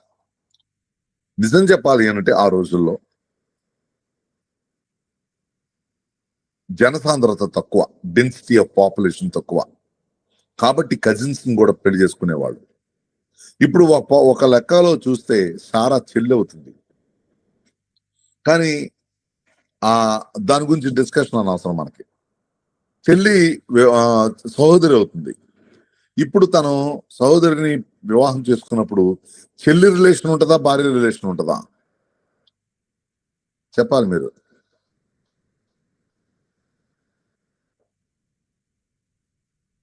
సహోదరిగా ఉంటుందా, భార్యగా ఉంటుందా? అప్పుడు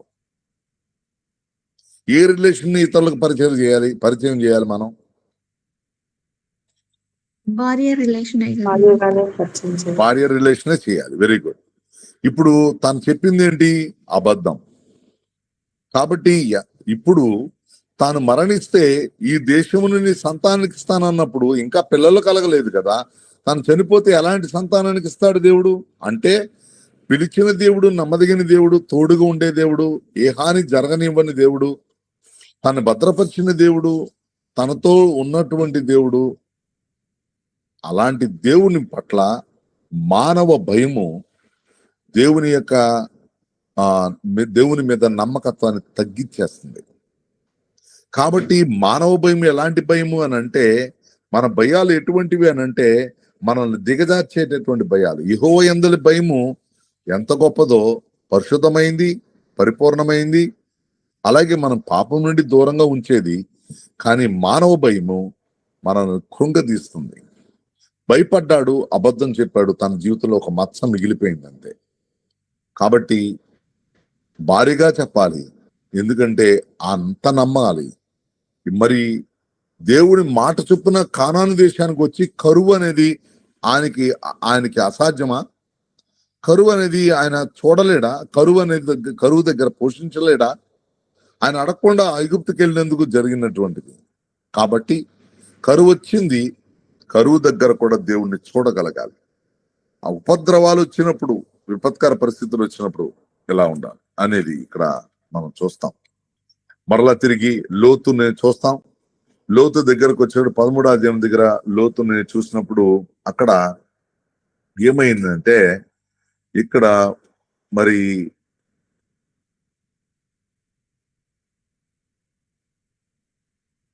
తన పని వాళ్ళకి లోతు పని వాళ్ళకి గొడవలు వస్తాయి.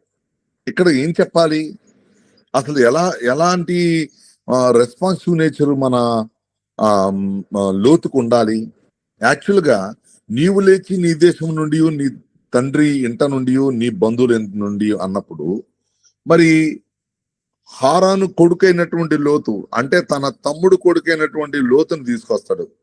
బాబాయ్, నేను నీతోటి వచ్చాను, నీతో మాట్లాడిన దేవుడు నాకు దేవుడే, మన ఇద్దరం కలిసి ఉండాలి, మన సహవాసం దేవునికి చెందింది, మనము మన దగ్గర పని వాళ్ళని బట్టి మనము విడిపోకూడదు, అవసరమైతే ఆ పని వాళ్ళని నేను పంపించేస్తాను అని చెప్పడం మానేసి, పనివాళ్ళు గొడవ పడితే తను దూరంగా వెళ్ళిపోవటానికి, నువ్వు బయలుదేరి నువ్వు ఎక్కడికైనా వెళ్ళు అని చెప్పి అబ్రాహాము చెప్తే, బాబాయ్ నేను వెళ్ళను అని చెప్పడానికి బదులు ఇక్కడ ఏమైందంటే, ఈ దేశంలో నన్ను విడిచి దూరంగా ఉండు, నువ్వు ఎడమ తట్టుకు వెళితే నేను కుడి తట్టుకు వెళ్తా, నువ్వు కుడి తట్టుకు వెళ్తే ఎడమ తట్టుకు వెళ్తా. ఇక్కడ 12వ అధ్యాయంలో కరువు ఉన్నప్పుడు ప్రవర్తించినటువంటి అబ్రహాముకిని, ఇక్కడ లోతును పంపించేటప్పుడు అబ్రహాముకిని ఎంత తేడా ఉందో చూడండి. ఇక్కడ నమ్మకత్వాన్ని ఎక్సర్సైజ్ చేస్తున్నాడు. నువ్వు లెఫ్ట్ సైడ్ వెళ్తే నేను రైట్ సైడ్ వెళ్తా, నువ్వు ఏ ప్రాంతం కావాలంటే ఆ ప్రాంతం తీసుకో అనంటే, యెహోవా తోట వలన ఐగుప్తు దేశం వలన నీళ్లు పాడు దేశంలోనే ఉన్నదని కనబడేటప్పటికీ యోర్దాను ప్రాంతం అంతటిని ఏర్పరచుకుని అటువైపు వెళ్ళటం జరిగింది. ఇక్కడ పచ్చగా ఉన్న పల్లపొమ్మడుగులను కోరుకుంటే యువతల బీడు వారిపోయిన దాన్ని నేను తీసుకుంటా అన్నాడు. అంటే కరువులో కూడా దేవుడు నన్ను పోషించగలడు, నేను అనవసరంగా నేను ఐగుప్తుకు వెళ్ళాను అనేటటువంటి ఎప్పుడైతే ఆ భావము మన అబ్రహాములో కలిగిందో, ఇప్పుడు తను ఏం కోరుకున్నా మిగతా దాన్ని కూడా సస్యశ్యామలుగా చేయగలిగిన దేవుడు అనే ఆ నమ్మకత్వంలోకి రాగలిగాడు అబ్రహాం. స్టెప్ బై స్టెప్ ఎలా తను ఎదుగుతున్నాడో చూడండి. ఎప్పుడైతే మరి తాను కోరుకున్న చోటకి లోతు వెళ్ళాడో, తనకు ఏ మాత్రం యోగ్యంగా లేని, నివాసయోగ్యంగా లేని దానిని ఎప్పుడైతే అబ్రహాముకి దొరికిందో, దేవుడు మళ్ళా తిరిగి మాట్లాడటం మొదలుపెట్టాడు. లోతును విడిచిపోయిన తర్వాత మళ్ళా దేవుడు మాట్లాడటం మొదలుపెట్టాడు. ఇంకా ఇంతకు ముందు వరకు ఇంకా మాట్లాడలేదు. ఇప్పుడు ఇంకా 13వ అధ్యాయంలో నేను ఇంకో విషయం చెప్పడం మర్చిపోయాను. అక్కడ తాను మొదట బలిపీఠం కట్టిన చోటికి చేరాడు. ఐగుప్తుల నుండి ఐగుప్తులో నుండి అక్కడ బేతేలుకు హాయికి మధ్యలో గుడారం వేసిన చోటికి వచ్చాడు. వచ్చినప్పుడు అక్కడ మళ్ళా తిరిగి యెహోవా నామమును ప్రార్థన చేశాడు. ప్రభువా క్షమించు అని ఉంటాడు. ప్రభువా పొరపాటుని వెళ్ళానని చెప్పుంటాడు. రికన్సిలేషన్ అనేది ఎంత ఇంపార్టెంటో, రిస్టోరేషన్ అనేది కూడా దేవుడు చేసేటటువంటి సమర్థుడు. మనం పొరపాటును ఒప్పుకోవంటే దేవుడు మరలా తిరిగి మనలను సమకూరుస్తాడు అనటానికి 12వ అధ్యాయము 13వ అధ్యాయం మనకు తప్పు తెలుసుకున్న తర్వాత దేవుడు లోతు విషయంలో జడ్జిమెంట్ అనేది చాలా జాగ్రత్తగా చేశాడు. ఎవరు? అబ్రాహాం చేసిన తర్వాత వెంటనే అబ్రాహాముకి దేవుని వాక్కు ప్రత్యక్షమై మరలా తిరిగి, నువ్వు ఉత్తర తట్టు, దక్షిణ తట్టు, తూర్పు తట్టు, పడమర తట్టు చూడు, నీవు చూచుచున్న ఈ దేశం అంతటికి నీకు నీ సంతానం సదాకాలం ఇచ్చేదను, ఇసుక రేణువులు విస్తరింపచేసేదను అని దేవుడు మరలా తిరిగి నిబంధనను తెలియచేస్తా ఉన్నాడు. అక్కడ మళ్ళా తిరిగి మమ్రే దగ్గర, హెబ్రోన్లో ఉన్న మమ్రే దగ్గర ఉన్నటువంటి సింధూర వనంలో మళ్ళా యెహోవాకు బలిపీఠం కట్టాడు. ప్రతి గుర్తుపెట్టుకోవాల్సిన విషయం, ప్రతి ప్రమోషన్ దగ్గర, ప్రతి ఎదుగుదల దగ్గర, మన జీవితంలో దేవుడు చేసిన ప్రతి కార్యం దగ్గర మనం బలిపీఠం కట్టి దేవునికి ఆరాధన చేయాలి అనేది, దేవుణ్ణి ప్రస్తుతించాలి, దేవుని ఆరాధించాలి. కాబట్టి దేవుడు ఎక్కడెక్కడ తను ఎలా చేరుతూ వచ్చాడో, ఎక్కడెక్కడ తను ప్రార్థన చేస్తూ వచ్చాడో, ఎక్కడెక్కడ బలిపీఠం కడతా వచ్చాడు అని అంటే దేవునికి అర్పించాల్సిన హృదయంతో పాటు దేవునికి గౌరవిస్తూ దేవుణ్ణి గణపరిచేటటువంటి వాడిగా ఇక్కడ మనం అబ్రహాము మనం చూస్తాం. తర్వాత ఇక్కడ మనము కదర్లయోమరు రాజు వీళ్ళందరూ కలిపి యుద్ధానికి వచ్చిన పరిస్థితి మనకు కనపడుతుంది. అప్పుడు ఇక్కడ మన శాస్త్రమైన ఒక విషయాన్ని మనం చూసుకోవాలి. ఈ యొక్క 14వ అధ్యాయంలో ఏంటనంటే ఇక్కడ ముఖ్యంగా స్పష్టంగా మనం తెలుసుకోవాల్సింది ఏంటంటే, అబ్రహాము సోదరుని కుమారుడైన లోతు సొదొమలో కాపురమున్న ఆస్తిని అంతటిని కూడా పట్టుకుని పోయాడు. అక్కడ తప్పించుకుని ఒకడు వచ్చి అబ్రహాంతో చెప్పాడు, ఇదిగో ఇలా మొత్తం అందరూ ఈ 5 రాజులు తీసుకెళ్ళిపోయారు, మొత్తం ఆస్తిని అంతటిని తీసుకెళ్ళిపోయారు అని చెప్పిన తర్వాత ఇక్కడ ఒక మాట రాయబడి ఉంది. ఎవరైనా 14వ అధ్యాయం 14 వచనం చదవరా? ఆదికాండం 14:14.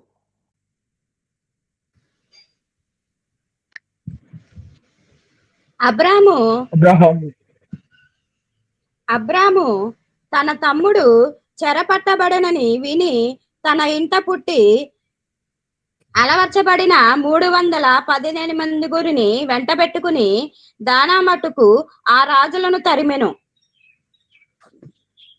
ఇక్కడ మనము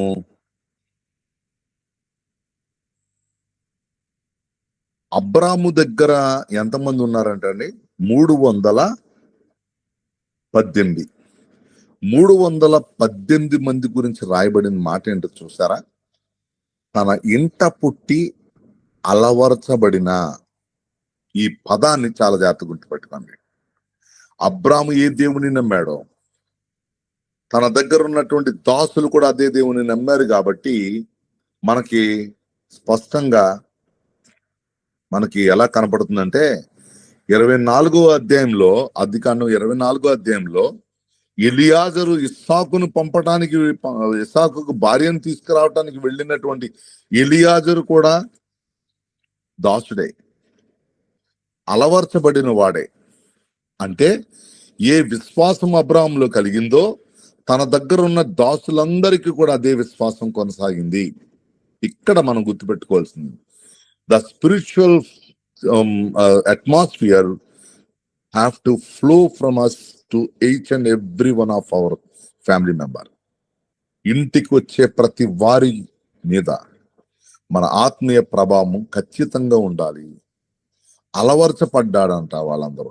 క్రమశిక్షణకు అబ్రహాం తీసుకెళ్లాడు. వాళ్ళందరూ దేవుని యందు భయభక్తులు కలిగి ఉన్న వాళ్ళు కదా. 318 మంది ఎక్కడ, 5 రాజులు ఎక్కడ? ఎలా చూడండి, ఇక్కడ ఎంతమంది రాజులు అంటే 5 రాజులు. వాళ్ళ దగ్గర ఉన్న జనాలు ఎంతమంది? 318 మందితో అందరినీ ఓడించి మళ్ళా తీసుకుని అందరి దగ్గర నుంచి యావదాస్తి, అక్కడ రాయబడిన 16వ వచనంలో ఆస్తి యావత్తు తిరిగి తెచ్చి, అర్థమైందా? ప్రజలను, స్త్రీలను అందరినీ తన దగ్గరికి తెచ్చుకున్నాడు, వాళ్ళందరికీ ఇచ్చేశాడు. కాబట్టి ఇక్కడ మనము ప్రాముఖ్యంగా చెప్పాల్సిన విషయం ఏంటంటే, మన ఆత్మీయత అనేక జయాలను సంపాదిస్తుంది. మనము స్పిరిచువల్ వార్ఫేర్ లో, ఆత్మ సంబంధమైన యుద్ధంలో, ఈ పోరాటంలో, అనుదినము మనం చేసేటటువంటి ఈ పోరాటంలో దేవుడు మనకు జయాన్ని ఇవ్వాలి అని అనుకున్నప్పుడు ఆత్మీయ వాతావరణంలో క్రమశిక్షణాయుతమైన జీవితం మనకి కావాలి. 5 రాజుల్ని ఓడించడానికి 318 మంది సరిపోతారా? వాళ్ళ దగ్గర ఉన్న సైన్యం ఎంత? ఇంకో 5 రాజుల సైన్యం కూడా అవసరంలా.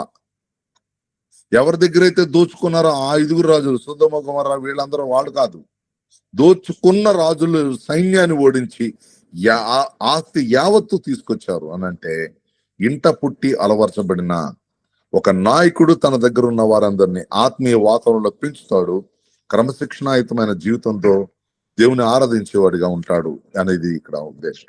తర్వాత ఇక్కడ షాలేము రాజు గురించి చెప్పబడతా ఉంది. ఈయన తండ్రి లేనివాడు అని రాయబడి ఉంది హీబ్రీ గ్రంథంలో.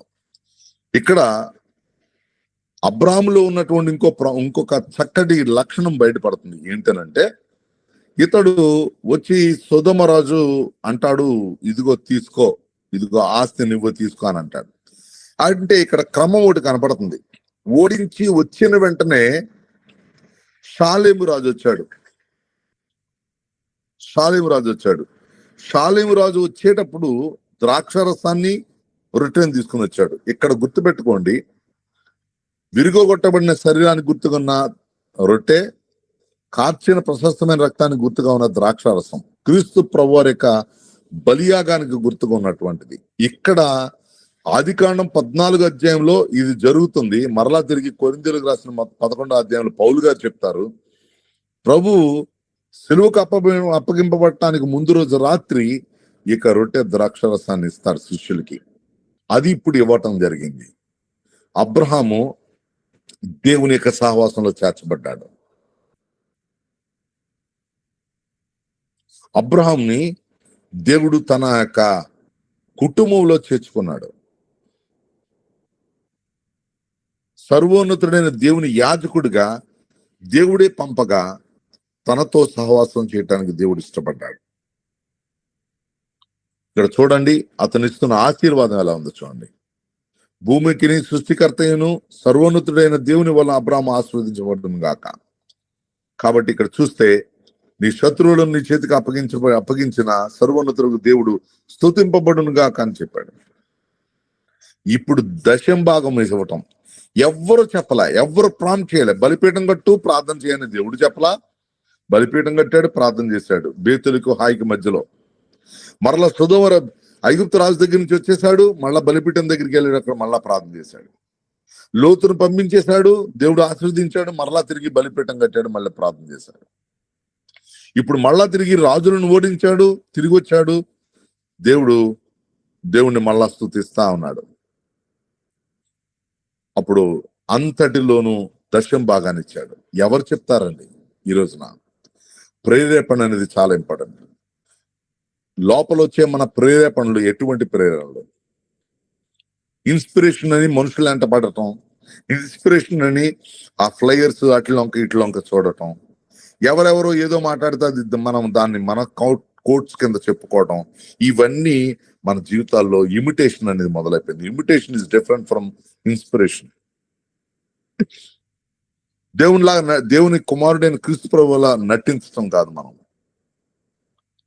ఆయన పోలికలోనికి మలచబడాలి. ఆయన ప్రశస్తమైనటువంటి జీవన విధానంలోకి మన అడుగులు పడాలి. మాదిరికరమైన జీవితాన్ని చూపించిన ప్రభువే మన మాదిరి. ఇక్కడ మనం స్పష్టంగా చూస్తే ఒక మాట అన్నాడు, దశంభాగం ఇచ్చేశాడు. అయ్యో నా దగ్గర ఉన్న కొంత అంతటిలో దశంభాగం ఇచ్చేశాడు. ఇక్కడ ఎంత ఆస్తి వెళ్ళిపోయి ఉంటది. అయ్యో నా దగ్గర ఎవరైనా కానుకేస్తే చాలా బాధపడిపోతారు కదా మనం. కానీ వెంటనే సొదొమరాజు వచ్చాడు శోధించటానికి అంటున్నాడు, నీ మనుషులను ఇక్కడ అంటున్నాడు ఆ సొదొమరాజు, మనుషులను నాకిచ్చి ఆస్తిని నువ్వే తీసుకో అంటున్నాడు. అంటే సంపాదించింది నువ్వు, ఓడించింది నువ్వు, నీ 318 మందిని తీసుకెళ్లి ఓడించింది నువ్వు. కాబట్టి మనం 5 రాజులు దోచుకుని పోయినా అంతటిని కూడా నువ్వే తీసేసుకో అంటే అబ్రహాము చెప్పిన మాట ఏంటంటే, నా ఆస్తి నా దేవుడు, నా సమస్తము నా దేవుడు, నా సర్వం నా దేవుడు, ఆయన నాకుండగా ఈ లోకంలో నాకేది అక్కర్లేదు. కీర్తనకారుడు అంటాడు కదా, ఆకాశం ముందు నీవు తప్ప నాకెవరున్నారు, నీవు నాకుండగా ఈ లోకంలో నాకేది అక్కర్లేదు. అదే ఎక్స్ప్రెషన్ అంటాడు, నా దేవుడే నా కర్త, నా దేవుడే నాకు పోషకుడు, చెప్పుల వారైన నూలు పోగు కూడా నాకొద్దు, నీ బట్టల్లో ఉన్న దారపు పోగు కూడా నాకొద్దు.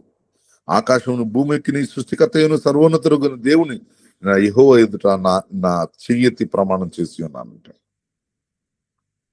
అంతటితో మా వాళ్ళకి అవసరమైనటువంటి నూనె, వాళ్ళ ఆహారానికి అవసరమైన ఆ యవల పిండి అది గోధుమ పిండి ఇచ్చేళ్ళు అంతే చెప్పాడు. అయిపోయింది అంతటితో. దేవుని యొక్క ఆశీర్వాదం వెనకాల ఒక వెంటనే ఒక అగడత ఉంటది, అంటే జారుడు బాల్ ఉంటది. అక్కడ నిలబడగలిగితే మళ్ళా ఇంకొక అప్లిఫ్ట్మెంట్ ఉంటది. కాబట్టి దేవుడే పంపించాడు. చూసారా, సొదొమ రాజు ఆస్తి తీసేసుకోమని చెప్పాడు. ఎంత గొప్ప అవకాశం. ఈ రోజుల్లో ఎలా మాట్లాడతారో ఎవరో. నేను కష్టపడ్డాను కాబట్టి కష్టపడిన దానికి నాకు ఫలితం దొక్కుతుంది అని సమర్థించుకోవడం కాదు. ఇక్కడ దేవుని కోణంలో చూడాలి, దేవుని దృక్పథంలో చూడగలగాలి. అబ్రహాంలో మనం ఇది చూడొచ్చు.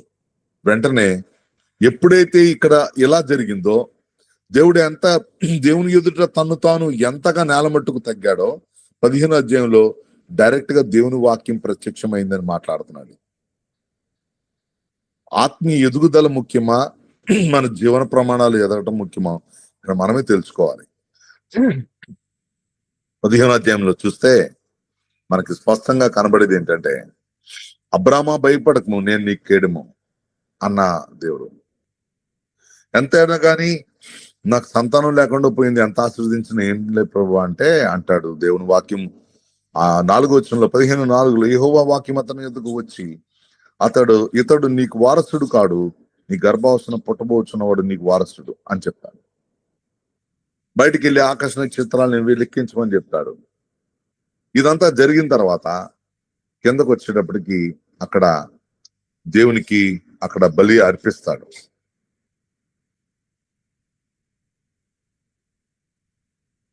దేవుడు తెలియజేస్తున్న మాట ఏంటంటే, ఇక్కడ తమది కాని పరదేశం ముందు ఆ దేశపు వారికి దాసులు ఉంటారు, 400 ఏండ్లు వారిని సంపెడతారు అని దేవుడు చెప్తా ఉన్నాడు.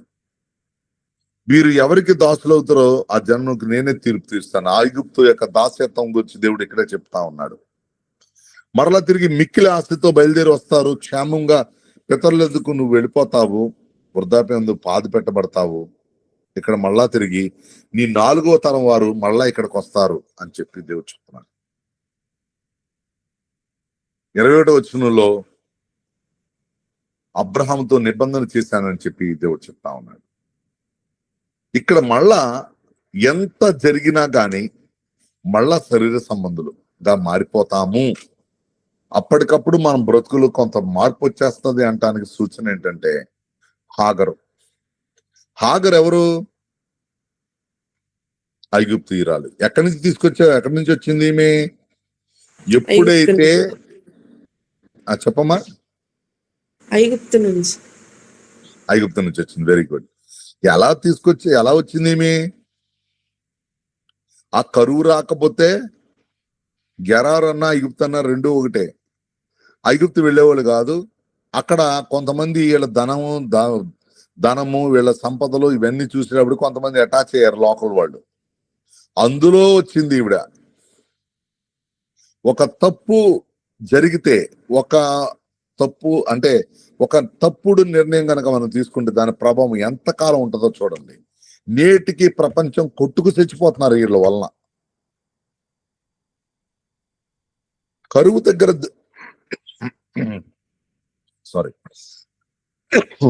దగ్గర దేవుని మీద ఆధారపడితే దేవుడు చూసుకుంటాడనేటటువంటి ఆ ధైర్యం గనక ఉంటే ఐగుప్తు వెళ్ళేవాడు కాదు.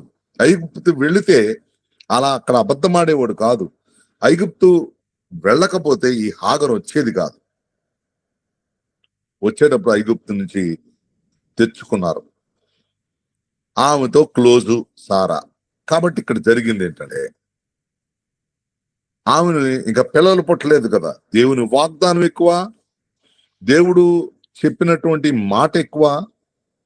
ఆయన వాగ్దానం నమ్మి ఇంతకాలం వస్తే, ఇంత జరిగితే, దేవుని వాక్య ప్రత్యక్షమై ఎంత మాట్లాడుతూ ఉంటే, ఎంత వాగ్దానాలు చేస్తూ ఉంటే, నిబంధన చేస్తా ఉంటే, సారా ఆ నిబంధనలో పాలిభాగస్తురాలు కాదా? ఇశ్రాయేలీలు సారా లేకుండా ఇశ్రాయేలీలు వంశం ఉందా? అబ్రహాము ఒక్కడికే దేవుడు ఆశీర్వదించాడా? సారాను కూడా కలిపి కాదా? నీ పుట్టబోయేవాడు, నీ గర్భవాసమున పుట్టబోచున్నవాడు నీకు వారసుడని 15వ అధ్యాయంలో చెప్తే,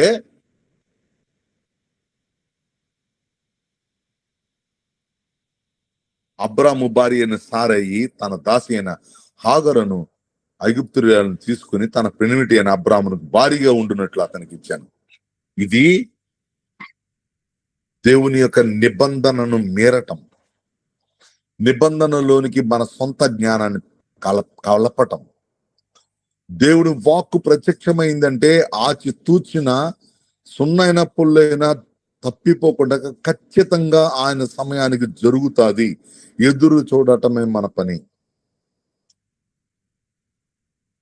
ఊహల్లోనూ భ్రమల్లోనూ మనము బ్రతుకుతూ లేని వాటిని ఊహించుకుంటూ అదేమో ఇదేమో అని వాటి మీద, శకునాల మీద, అట్ల మీద, ఇట్ల మీద ఆధారపడుతూ ప్రతిరోజు ఉదయమే క్యాలెండర్ వాక్యం చూసుకుని దేవుడు నాతో ఇవాళ ఏం చేస్తానంటున్నాడు అని చూసుకుంటూ, అది కాదు. Internal attitude is very much important. నీకు బాహ్యంగా కనబడే బైబిల్ అయినా నీ అంతరంగంలోనికి రాకపోతే ఆ బైబిల్ ఒక పుస్తకమే. చదివిన వాక్యం లోపలికి ప్రవేశించకపోతే అది ఒక ప్రింట్ చేయబడిన ఒక టెక్స్ట్ బుక్ లాంటిదే, అంతే. ఎన్ని వాక్యాలు మన ఇంటి చుట్టూతా ఉన్నా, ఎన్ని క్యాలెండర్లు వేలాడుతున్నా వాక్యం కాదు, శకునం కాదు. అది లోపలికి నివాసం ఉండటానికి ఇష్టపడినటువంటి దేవుని వాక్యము మనలో పనిచేస్తూ ఉండాల్సిందే. నిబంధనను మీరింది హాగరు వచ్చింది. ఇక్కడ చూడండి, ఎప్పుడైతే గర్భవతి అయిందో సారాన్ని కించపరచటం, ఆ తర్వాత దాని దృష్టికి నీచమైన దానిని అయితేని అంటారు. తర్వాత తరిమేస్తుంది, బయటికి పంపించేస్తుంది. అప్పుడు దేవుని దూత ప్రత్యక్షమయ్యి, నీవు గర్భవతి ఉన్నావు కాబట్టి ఇష్మాయేలు అని పేరు పెడతావు, అడవి గాడిద వంటి వాడు, అందరి చేతులు అతనికి విరోధంగా ఉండును, అతడి సహోదరులందరూ ఎదుట నివసించును అని అన్నమాట. 13వ వచనంలో నేను ఇక్కడ చూడండి, బేర్ లహరోయి అనే పేరు పెడుతుంది. చూచుచున్న దేవుని నన్ను చూచిన వాని నేను ఇక్కడ చూచితిని. ఇందాక నేను మీకు చెప్పాను బిరుదులు అని. నేను నన్ను చూచిన వానిని నేను ఇక్కడ చూచితిని, చూచుచున్న దేవుడు అని పేరు పెట్టింది. యజమానురాలి చేతి కింద నువ్వు అణిగి ఉండు అని చెప్పి దావీదు పంపిస్తాడు. ఇష్మాయేలు కలిగినప్పుడు 86 ఏళ్ళు, 99 ఏళ్ళు వచ్చేసింది 17వ అధ్యాయం దగ్గరికి వచ్చేటప్పటికి. ఇప్పటికి 86 ఏళ్ళ నుంచి 99 ఏళ్ళు అనేటప్పటికి ఎన్ని సంవత్సరాలు? 4, 9, 13 సంవత్సరాలు దాటింది. 13 సంవత్సరాల వరకు నిందారహితుడుగా ఉన్నాడు, దేవుని సన్నిధిలో నడుస్తూనే ఉన్నాడు. తనకి బుద్ధి వచ్చింది అనటానికి ఇక్కడ దేవుడు అన్ని రకాలుగా దేవుడు చెప్తున్నాడు, నిందారహితుడిగా ఉండు, నిబంధనను నియమిస్తాను, అత్యధికంగా అభివృద్ధి చేస్తానని చెప్పాడు. మళ్ళా తిరిగి ఇంకొక నిబంధనను మరలా ఇంకొకసారి జ్ఞాపకం చేస్తున్నాడు దేవుడు.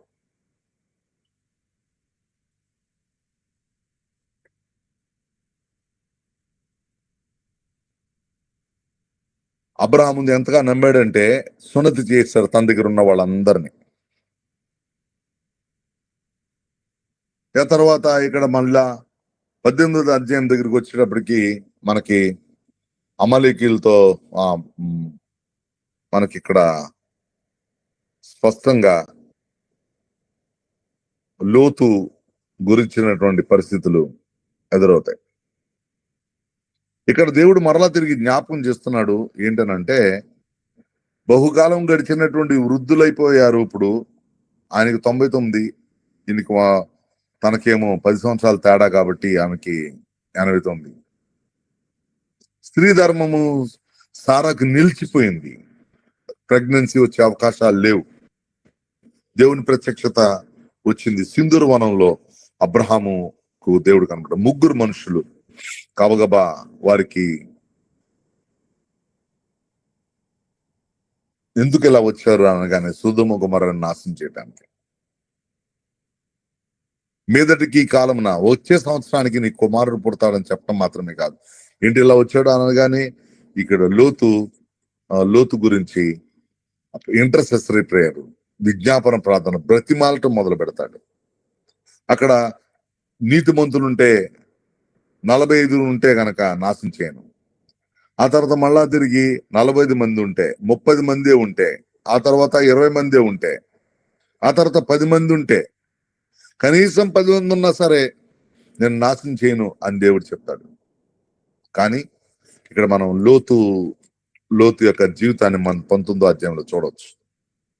లోతు పరిస్థితి ఎంత దారుణంగా ఉన్నదంటే, ఇక్కడ మనకి ఎవరెవరు కనబడుతున్నారంటే, లోతు దగ్గరికి 2 దేవదూతలు వస్తారు.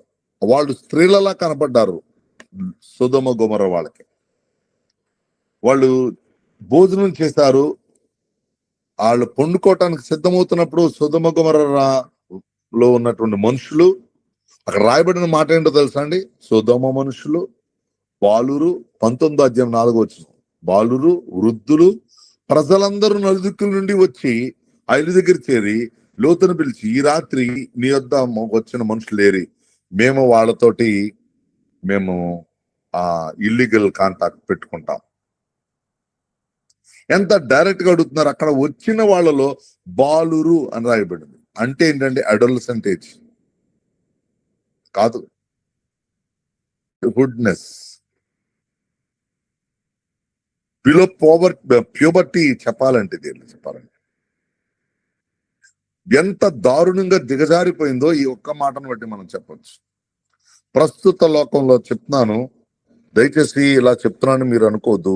మీ పిల్లలకు మీరు ఇచ్చేటటువంటి ఫోన్లో యూట్యూబ్ లో అవి వస్తాయి కదా, స్లైడ్స్, అలాగే ఇక ఇన్స్టాగ్రాము, యూట్యూబ్ షార్ట్స్, ఇన్స్టాగ్రామ్లో వీటన్నిటిల్లోనూ వచ్చేటటువంటిది అవి చూస్తూ ఉంటారు. 4-5 కరెక్ట్గా వస్తాయి. ఆ తర్వాత 5ది ఏమొస్తుందో మీకు తెలుసా? 6ది ఏమొస్తుందో తెలుసా? ఎక్స్పోజింగ్. సంవత్సరం పిల్లలు కూడా చూసేస్తున్నారండి చూడకూడనివి. ఇప్పుడు మన ఇంట్లో కంట్రోల్డ్ గా ఉండి బయటికి కనపడినట్టు ఉన్నటువంటి పిల్లలలో లోపల వచ్చేటటువంటి ఈ భావాలు ఎవరు కంట్రోల్ చేస్తారు? ఇంటర్మీడియట్ చదివేటటువంటి ఒక కుర్రోడు సాఫ్ట్వేర్ ఇంజనీర్ చేస్తున్నటువంటి ఒక అమ్మాయిని పాడు చేసి చంపేశాడట. చిన్న వయసులో ఎన్ని ఘోరాలు! చిన్న వయసులో ప్రెగ్నెంట్ అవుతున్నటువంటి గర్ల్స్ ఎంతమంది ఉన్నారు? బాలురు, వృద్ధులు, ప్రజలందరూ వచ్చారంట. ఇంత ఘోరమైన పాతకం చుట్టుకోవద్దు బాబు, మీరు దయచేసి నా కుమార్తెలు ఉన్నారు కావాలంటే చూడండి అని చెప్పి. కానీ ఇక్కడ చూస్తే చివరికి ఆఖరికి పర్వతమునకు పారిపోదామని చెప్పి పారిపోవాలని ఆ దేవదూతలు చేయి పట్టుకుని నడిపిస్తా ఉంటే వెనక్కి తిరిగి చూడొద్దంటే అక్కడ ఉప్పు స్తంభం అయిపోతుంది. దేవుడు చెప్పేటటువంటి మాట దేవదూతల ద్వారా పలానా చోటకి వెళ్ళండి, ఇంకా కొన్నాటి నేను ఇంకా నడవలేను, ఇక్కడ వరకే ఉంటాను, ఇక్కడ వరకే వస్తానని చెప్పి వెనక్కి తిరిగి చూడొద్దు అంటే లోతు భార్య వెనక్కి తిరిగి చూసి ఉప్పు స్తంభం అయిపోయింది. దీనివల్ల మనకి అర్థమయ్యే విషయం ఏంటంటే దేవుని మాట ధిక్కరించడం అనేది ఎంత మహాపాతకం చుట్టుకుంటుందో. మనిషి మళ్ళా కనపడలేదు.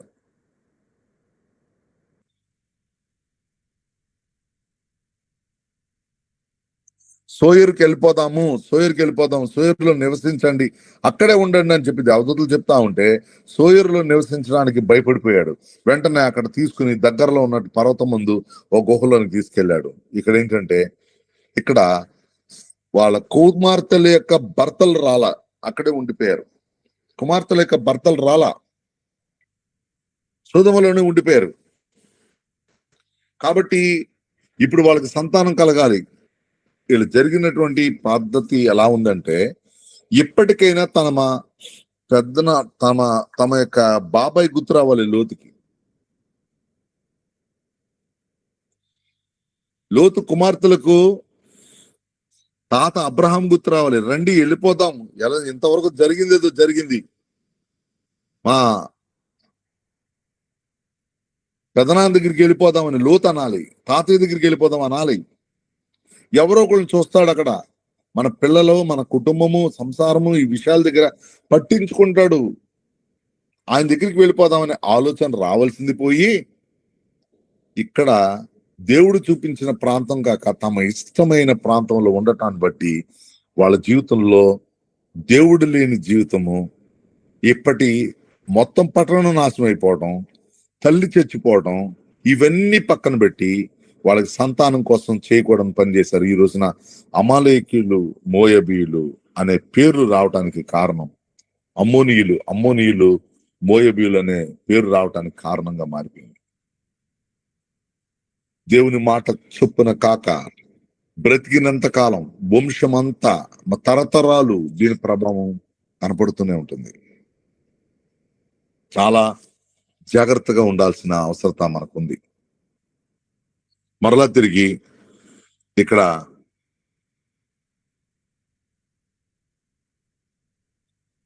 20వ అధ్యాయం దగ్గరికి వచ్చేటప్పటికి గెరారులో మళ్ళా ఇంకొకసారి రెండోసారి వెళ్తాడు. అబ్రహాము తన భార్యన మళ్ళీ రెండోసారి చెల్లెళ్ళని చెప్పడానికి ప్రయత్నం చేస్తాడు.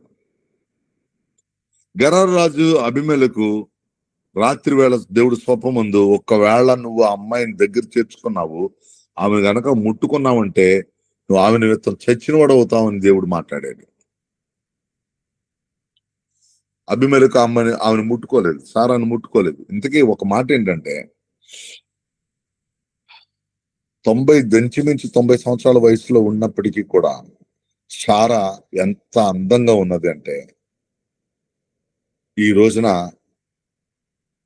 దేవుడు మనల్ని భద్రపరచబడకపోతే ప్రపంచము ఎలా మనలను నాశనం చేసేదో, దేవుడే గనక మనల్ని కాపాడకపోతే, సారాన్ని బట్టి అబ్రహం ఇప్పటికీ భయపడతాను ఉన్నాడు. అబీమెలెకు తీసుకెళ్ళిపోయాడు ఆమెని. దేవుడు దర్శనంలో చూపించేశాడు. ఈమె నా చెల్లెలని నువ్వు చెప్పావు కదా అని ఆమె కూడా, అతడు నా అన్నాన్ని కూడా చెప్పింది. యథార్థహృదయంతో ఈ పని చేశాను.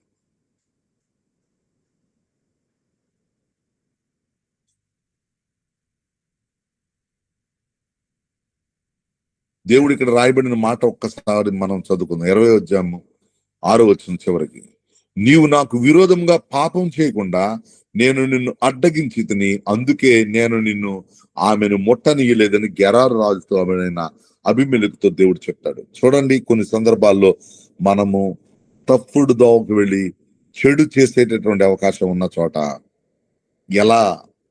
ఎలా దేవుడు అడ్డగిస్తాడు. పాపము చేయకుండా నేను నిన్ను అడ్డగించి తిని, ఇదే మాట, అందుకనే నేను నిన్ను ఆమెను ముట్టనియలేదు. యోసేపు విషయంలో కూడా దేవుడు పాపం చేయనివ్వలేదు అనాలి. యోసేపు గొప్ప, యోసేపు గ్రేట్ అన్నట్టు మాట్లాడొద్దు. పాపం చేయకుండా కాపాడింది దేవుడే. ఆయన పట్ల నమ్మకత్వం ఉన్నవాళ్ళు, ప్రత్యేకించబడిన వాళ్ళు, దేవునికి యథార్థంగా ప్రాధాన్యత ఇచ్చేటటువంటి వాళ్ళు. ఒక రోజున ఒక చిన్న ఇన్సిడెంట్ చెప్తాను, మనం కొంచెం ఇంటర్సెషన్ లోకి వెళ్ళిపోదాం. ఒకరోజు గొప్ప సేవకుడు వాక్యం చెప్తా ఉన్నాడు. ప్రపంచమంతా వాడబడతా ఉన్నాడు. ఆయన మంచి యవన దశలో కాదు, మంచిగా ఉంటాడు, ఆయన అందంగా ఉంటాడు ఆయన. అయితే మీటింగ్స్కి వచ్చినటువంటి ఒక రిచ్ ఉమెన్ అతన్ని ఎలాగైనా లొంగ తీసుకోవాలని ప్రయత్నం చేసింది. అతను ఏ హోటల్లో అయితే అతడు స్టే చేస్తున్నాడో ఆ పక్క ఆ రూమ్ లో ఆమె తీసుకుంది, రూమ్ తీసుకుంది. తలుపు కొట్టింది. నేను ఇక్కడ ఉన్నాను పక్కన, ఏ టైంలో నేను సరే పిలువ వస్తానంది. ఈయన వాకింగ్ ప్రిపేర్ అవుతున్నాడు, సాయంకాలం వాకింగ్ చెప్పాలి.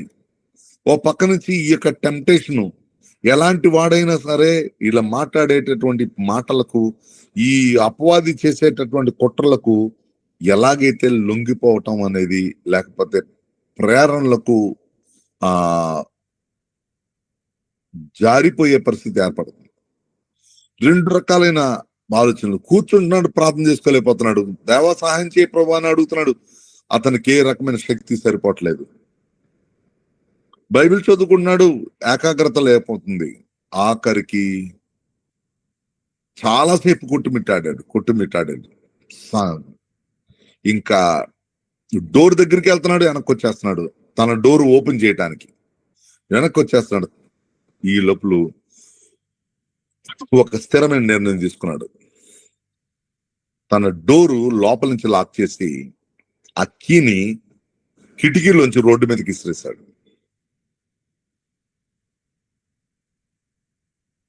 ఇంకా డోర్ కీ తీయటానికి లేదు. అలా కొంతసేపు గడిపిన తర్వాత దేవునికి ప్రార్థన చేసుకుని కొడుకుని లేచి కీ అవతలకు పడిపోయింది అనగానే డూప్లికేట్ కీ తీసుకొచ్చి ఇచ్చారు. లేచి సాయంకాలం వెళ్ళి అద్భుతమైన వాక్యం చెప్పాడు. ఇంచుమించు 1500 మంది ప్రభువుని రక్షకునిగా అంగీకరించారు. తప్పించేవాడు దేవుడే. పాపం చేయకుండా, నాకు విరోధముగా పాపం చేయకుండా నేను నిన్ను అడ్డగించుకుని, అందుకే నేను ఆమెను ముట్టనీయలేదు. ఇక్కడ అబ్రహామును గురించి దేవుడు ఒక మాట చెప్తున్నాడు, అద్భుతమైన మాట చెప్తున్నాడు. ఏంటంటే, ఆ మనుషుని భార్యను తిరిగి అతనికి అప్పగించు. అతడు ప్రవక్త, అబ్రహాం ప్రవక్త అని చెప్తున్నాడు దేవుడు. అతడు నీ కొరకు ప్రార్థన చేయను, నీ బ్రతుకుదువు, నీవు ఆమెను అతనికి అప్పగించేలా, నీవు అప్పగించని ఎడల నీవును నీ వారందరూ నిశ్చయముగా చచ్చెదరని తెలుసుకొనమని స్వప్నమందు అతనితో చెప్పింది. కాబట్టి ఆ స్థలంలో ఎందుకు అబద్ధం చెప్పాడు అని అంటానికి అబ్రహాం చెప్తున్న ఎక్స్ప్లెనేషన్ ఏంటంటే, గెరారాజు పిలుస్తున్నాడు, అబీమెలెకు పిలిచి, ఎందుకు అబద్ధం చెప్పావు, మహాపాతకం నా మీద రాబోయే పరిస్థితి ఎందుకు వస్తుంది అని అనగానే, ఇక్కడ 11వ వచనం, 20వ అధ్యాయం 11వ వచనంలో చెప్తున్నాడు, అబ్రహాము ఈ స్థలమందు దేవుని భయము ఏ మాత్రమును లేదు గనక నా భార్యను నన్ను చంపుదరని తెలిసి చేసి, చెల్లెలను మాట నిజమే గాని ఆమె నా తండ్రి కుమార్తె గాని నా తల్లి కుమార్తె గాని కాదు, ఆమె నాకు భార్య అయింది.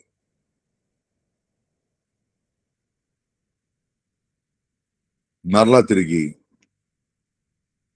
ఈ యొక్క సమయాన్ని బట్టి అబీమెలెకు ఇంటి వారందరి యొక్క గర్భాన్ని మూసాడు దేవుడు. మరలా తిరిగి శారా గర్భవతి అయింది, కుమారుని కన్నది. తన పేరు ఇస్సాకు అని పేరు పెట్టడం జరిగింది. పిల్లవాడు పాలు విడిచాడు. అబ్రహాం గొప్ప విందు చేశాడు. అలాంటి టైంలో ఇస్సాకుని హేళన చేయటం మొదలు పెట్టాడు ఇష్మాయేలు. వెంటనే అబ్రహాంతో చెప్పినప్పుడు అబ్రహాం అన్ని సామాన్లు, నీళ్ళ తిత్తులు ఇచ్చి హాగరుని ఇష్మాయేలుని పంపించేశాడు. బేర్షెబా అంతా మరలా తిరుగుతా ఉండి పారాను అరణ్యం దగ్గరికి వచ్చేటప్పటికి మరి ఆమె ఇష్మాయేలుకి పెళ్లి చేస్తుంది. అక్కడ కూడా దేవుడు మరలా తిరిగి ఆమె యొక్క పరిస్థితి నుంచి దేవుడు తప్పిస్తాడు.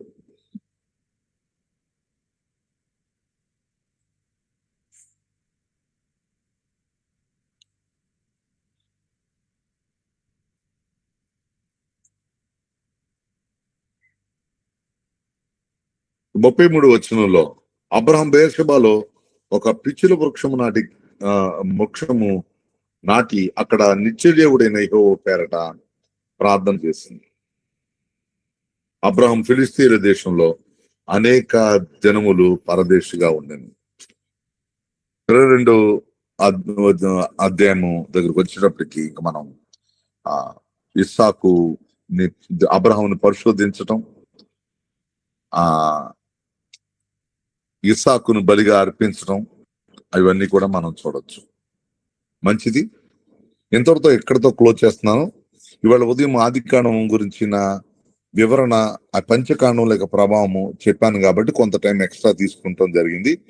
ఈవినింగ్ క్లాస్ లో ఇదంతా మనం కవర్ చేద్దాం. ఈవినింగ్ క్లాస్ లో 50th చాప్టర్ వరకు, 50వ అధ్యాయం వరకు మనం దీన్ని కంక్లూడ్ చేద్దాము. ఇప్పుడు ఎవరైనా మరి ఇక్కడ ఇంటరాక్షన్ ఏమైనా ఉంటే చేయండి. ఎవరైనా ఏమైనా అభిప్రాయాలు తెలియచేయాలన్నా, లేకపోతే మీ యొక్క కొన్ని యాడ్ చేయాలన్నా యాడ్ చేయొచ్చు. ఎవరైనా మాట్లాడాలనుకుంటే మాట్లాడండి. ఇంతటితో క్లాస్ అయిపోయింది. చివరి ప్రేయర్ చేసుకుని ముగించుకుందాం. మాట్లాడండి ఎవరైనా, పర్లా. సార్ టాస్క్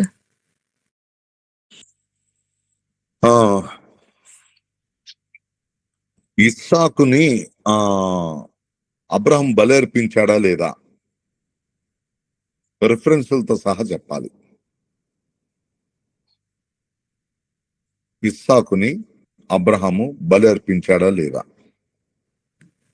ఇది ఒక మీకు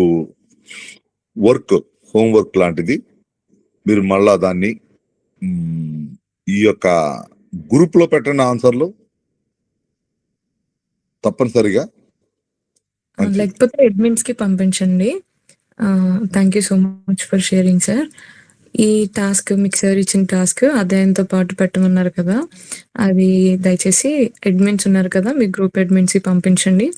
చెప్పబడిన విధానం ప్రకారంగా మీకు ఇవ్వబడినటువంటి టాస్క్ ని ఆధారం చేసుకుని మీకు అటెండెన్స్ అనేది ఉంటుంది అని చెప్పాం కదా. సో ఫస్ట్ వచ్చిన వారు చివరి వరకు ఉండాలి అన్నది మా యొక్క ఆలోచన అనమాట. సో ఇది కూడా జ్ఞాపకం చేసుకోండి. And evening session as usual జరుగుతుంది. ఫ్రమ్ 7 to 9 కంటిన్యూ సెషన్ ఉంటుంది. ఈరోజు 9 o'clockకి వీళ్ళు జెనసిస్ కంప్లీట్ అయిపోతుంది అనమాట. సో మీరు ప్రిపేర్ చేసుకున్న నోట్స్ అండ్ ఎవ్రీథింగ్ అవన్నీ కూడా ఉంచుకోండి. అట్లానే మీకు ఏమైనా డౌట్స్ ఉంటే కూడా అడ్మిన్స్కి మీరు పేపర్ పైన రాసి పంపిస్తే వాటిని సార్కి సెండ్ చేస్తాము. సార్ మీకు ఆన్సర్స్ అనేవి సెండ్ చేస్తారు. దాన్ని బట్టి మీకు కూడా క్లారిటీ ఉంటుంది. So this is what. ఎవరికైనా ఏమైనా ఉంటే కనుక మాట్లాడాల్సింది దయచేసి ఈ సమయంలో మాట్లాడవచ్చు.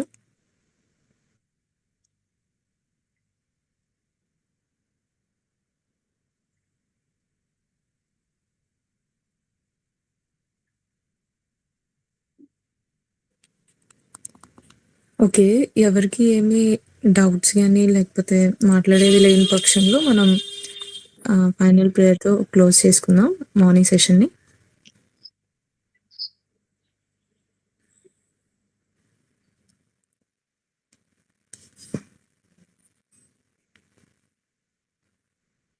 All right. Thank you so much sir. Final prayer చేసి ఆశీర్వాదం ఇవ్వండి సార్. మిక్కిలిగా ప్రేమించిన మా ప్రియ తండ్రి, స్తోత్రంలో వందనాలు ప్రభావ. ఉదయకాల సమయంలో మా తండ్రి మీ యొక్క కృప చొప్పున అనుగ్రహించినటువంటి శ్రేష్టమైన సమయం కొరకు స్తోత్రాలు. మేమందరం వాక్యపు లేఖన వెలుగులను మేము దర్శించడానికి కృప చూపించారు. మీరు మాతో మాట్లాడినందుకు స్తోత్రాలు. వినని వాక్యం అంతరంగాలో ఖచ్చితంగా పనిచేయడానికి సహాయం చేయండి, కృప చూపించండి. ఆయన మరి ఈవినింగ్ సెషన్ కూడా మీరు జ్ఞాపకం చేసుకోండి ప్రభా. మరి మాకు మంచి వెసులుబాటు దయచేయండి, ఖాళీ సమయాన్ని దయచేయండి ప్రభా. మేము మీ సన్నిధిలో నిలిచి ఫలించడానికి సహాయపడండి. నేను ఆరంభించబడింది ఇది, ఈ యొక్క ప్రోగ్రాం నన్ను అంతవరకు మీ యొక్క కృపలో జరిగించమని, మీ నామనికి మహిమ తెచ్చుకోమని ప్రభా. మేము కేవలం ఒట్టివారమని, కేవలం మీ కృపను బట్టి మేము ప్రభా ఏమైనా చేయగలుగుతున్నామని మీకు స్తుతులు చెల్లిస్తూ పాల్గొన్న ప్రతి ఒక్కరిని ప్రత్యేకంగా దీవించి ఆశీర్వదించండి. ఈరోజు మేము మీ సన్నిధిలో నిలిచి ఫలించడానికి సహాయపడమని అనారోగ్యంతో ఉన్న వారిని ముట్టి స్వస్థపరచండి. అలాగే రాలేకపోయిన వారిని కూడా నా తండ్రి మీరు మా ప్రభావ బలపరిచి ఈవినింగ్ సెషన్ లో ఇన్వాల్వ్ అవటానికి సహాయపడమని యేసు ప్రభువారి పేట అడిగి వేడుకుంటున్నాం తండ్రి. ఆమేన్. తండ్రి అయిన దేవుని ప్రేమ, కుమారుడైన క్రీస్తు ప్రభువారి కృప, పరిశుద్ధాత్మని కన్యైన సహవాసం చేరు వచ్చిన మనకు సదాకాలం తోడే. ఆమేన్. Thank you so much. God bless you.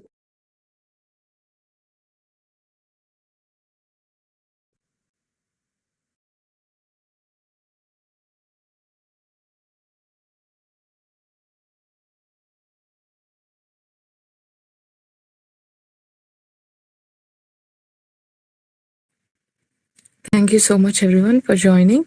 Okay, ఈ సమయంలో ఈ యొక్క మార్నింగ్ సెషన్ని ఎండ్ చేసుకుందాము. అండ్ మీకు ఇవ్వబడినటువంటి టాస్క్ మీకు గుర్తుంది కదా, దయచేసి ప్రతి ఒక్కరు కూడా మీ టాస్క్ని ఫిల్ చేయండి. అండ్ ఈవినింగ్ మళ్ళీ కలుసుకుందాము. 7 o'clockకి షార్ప్గా మీటింగ్ స్టార్ట్ అవుతుంది. Thank you everyone. Praise the Lord. Have a good day. Praise Lord sister. Thank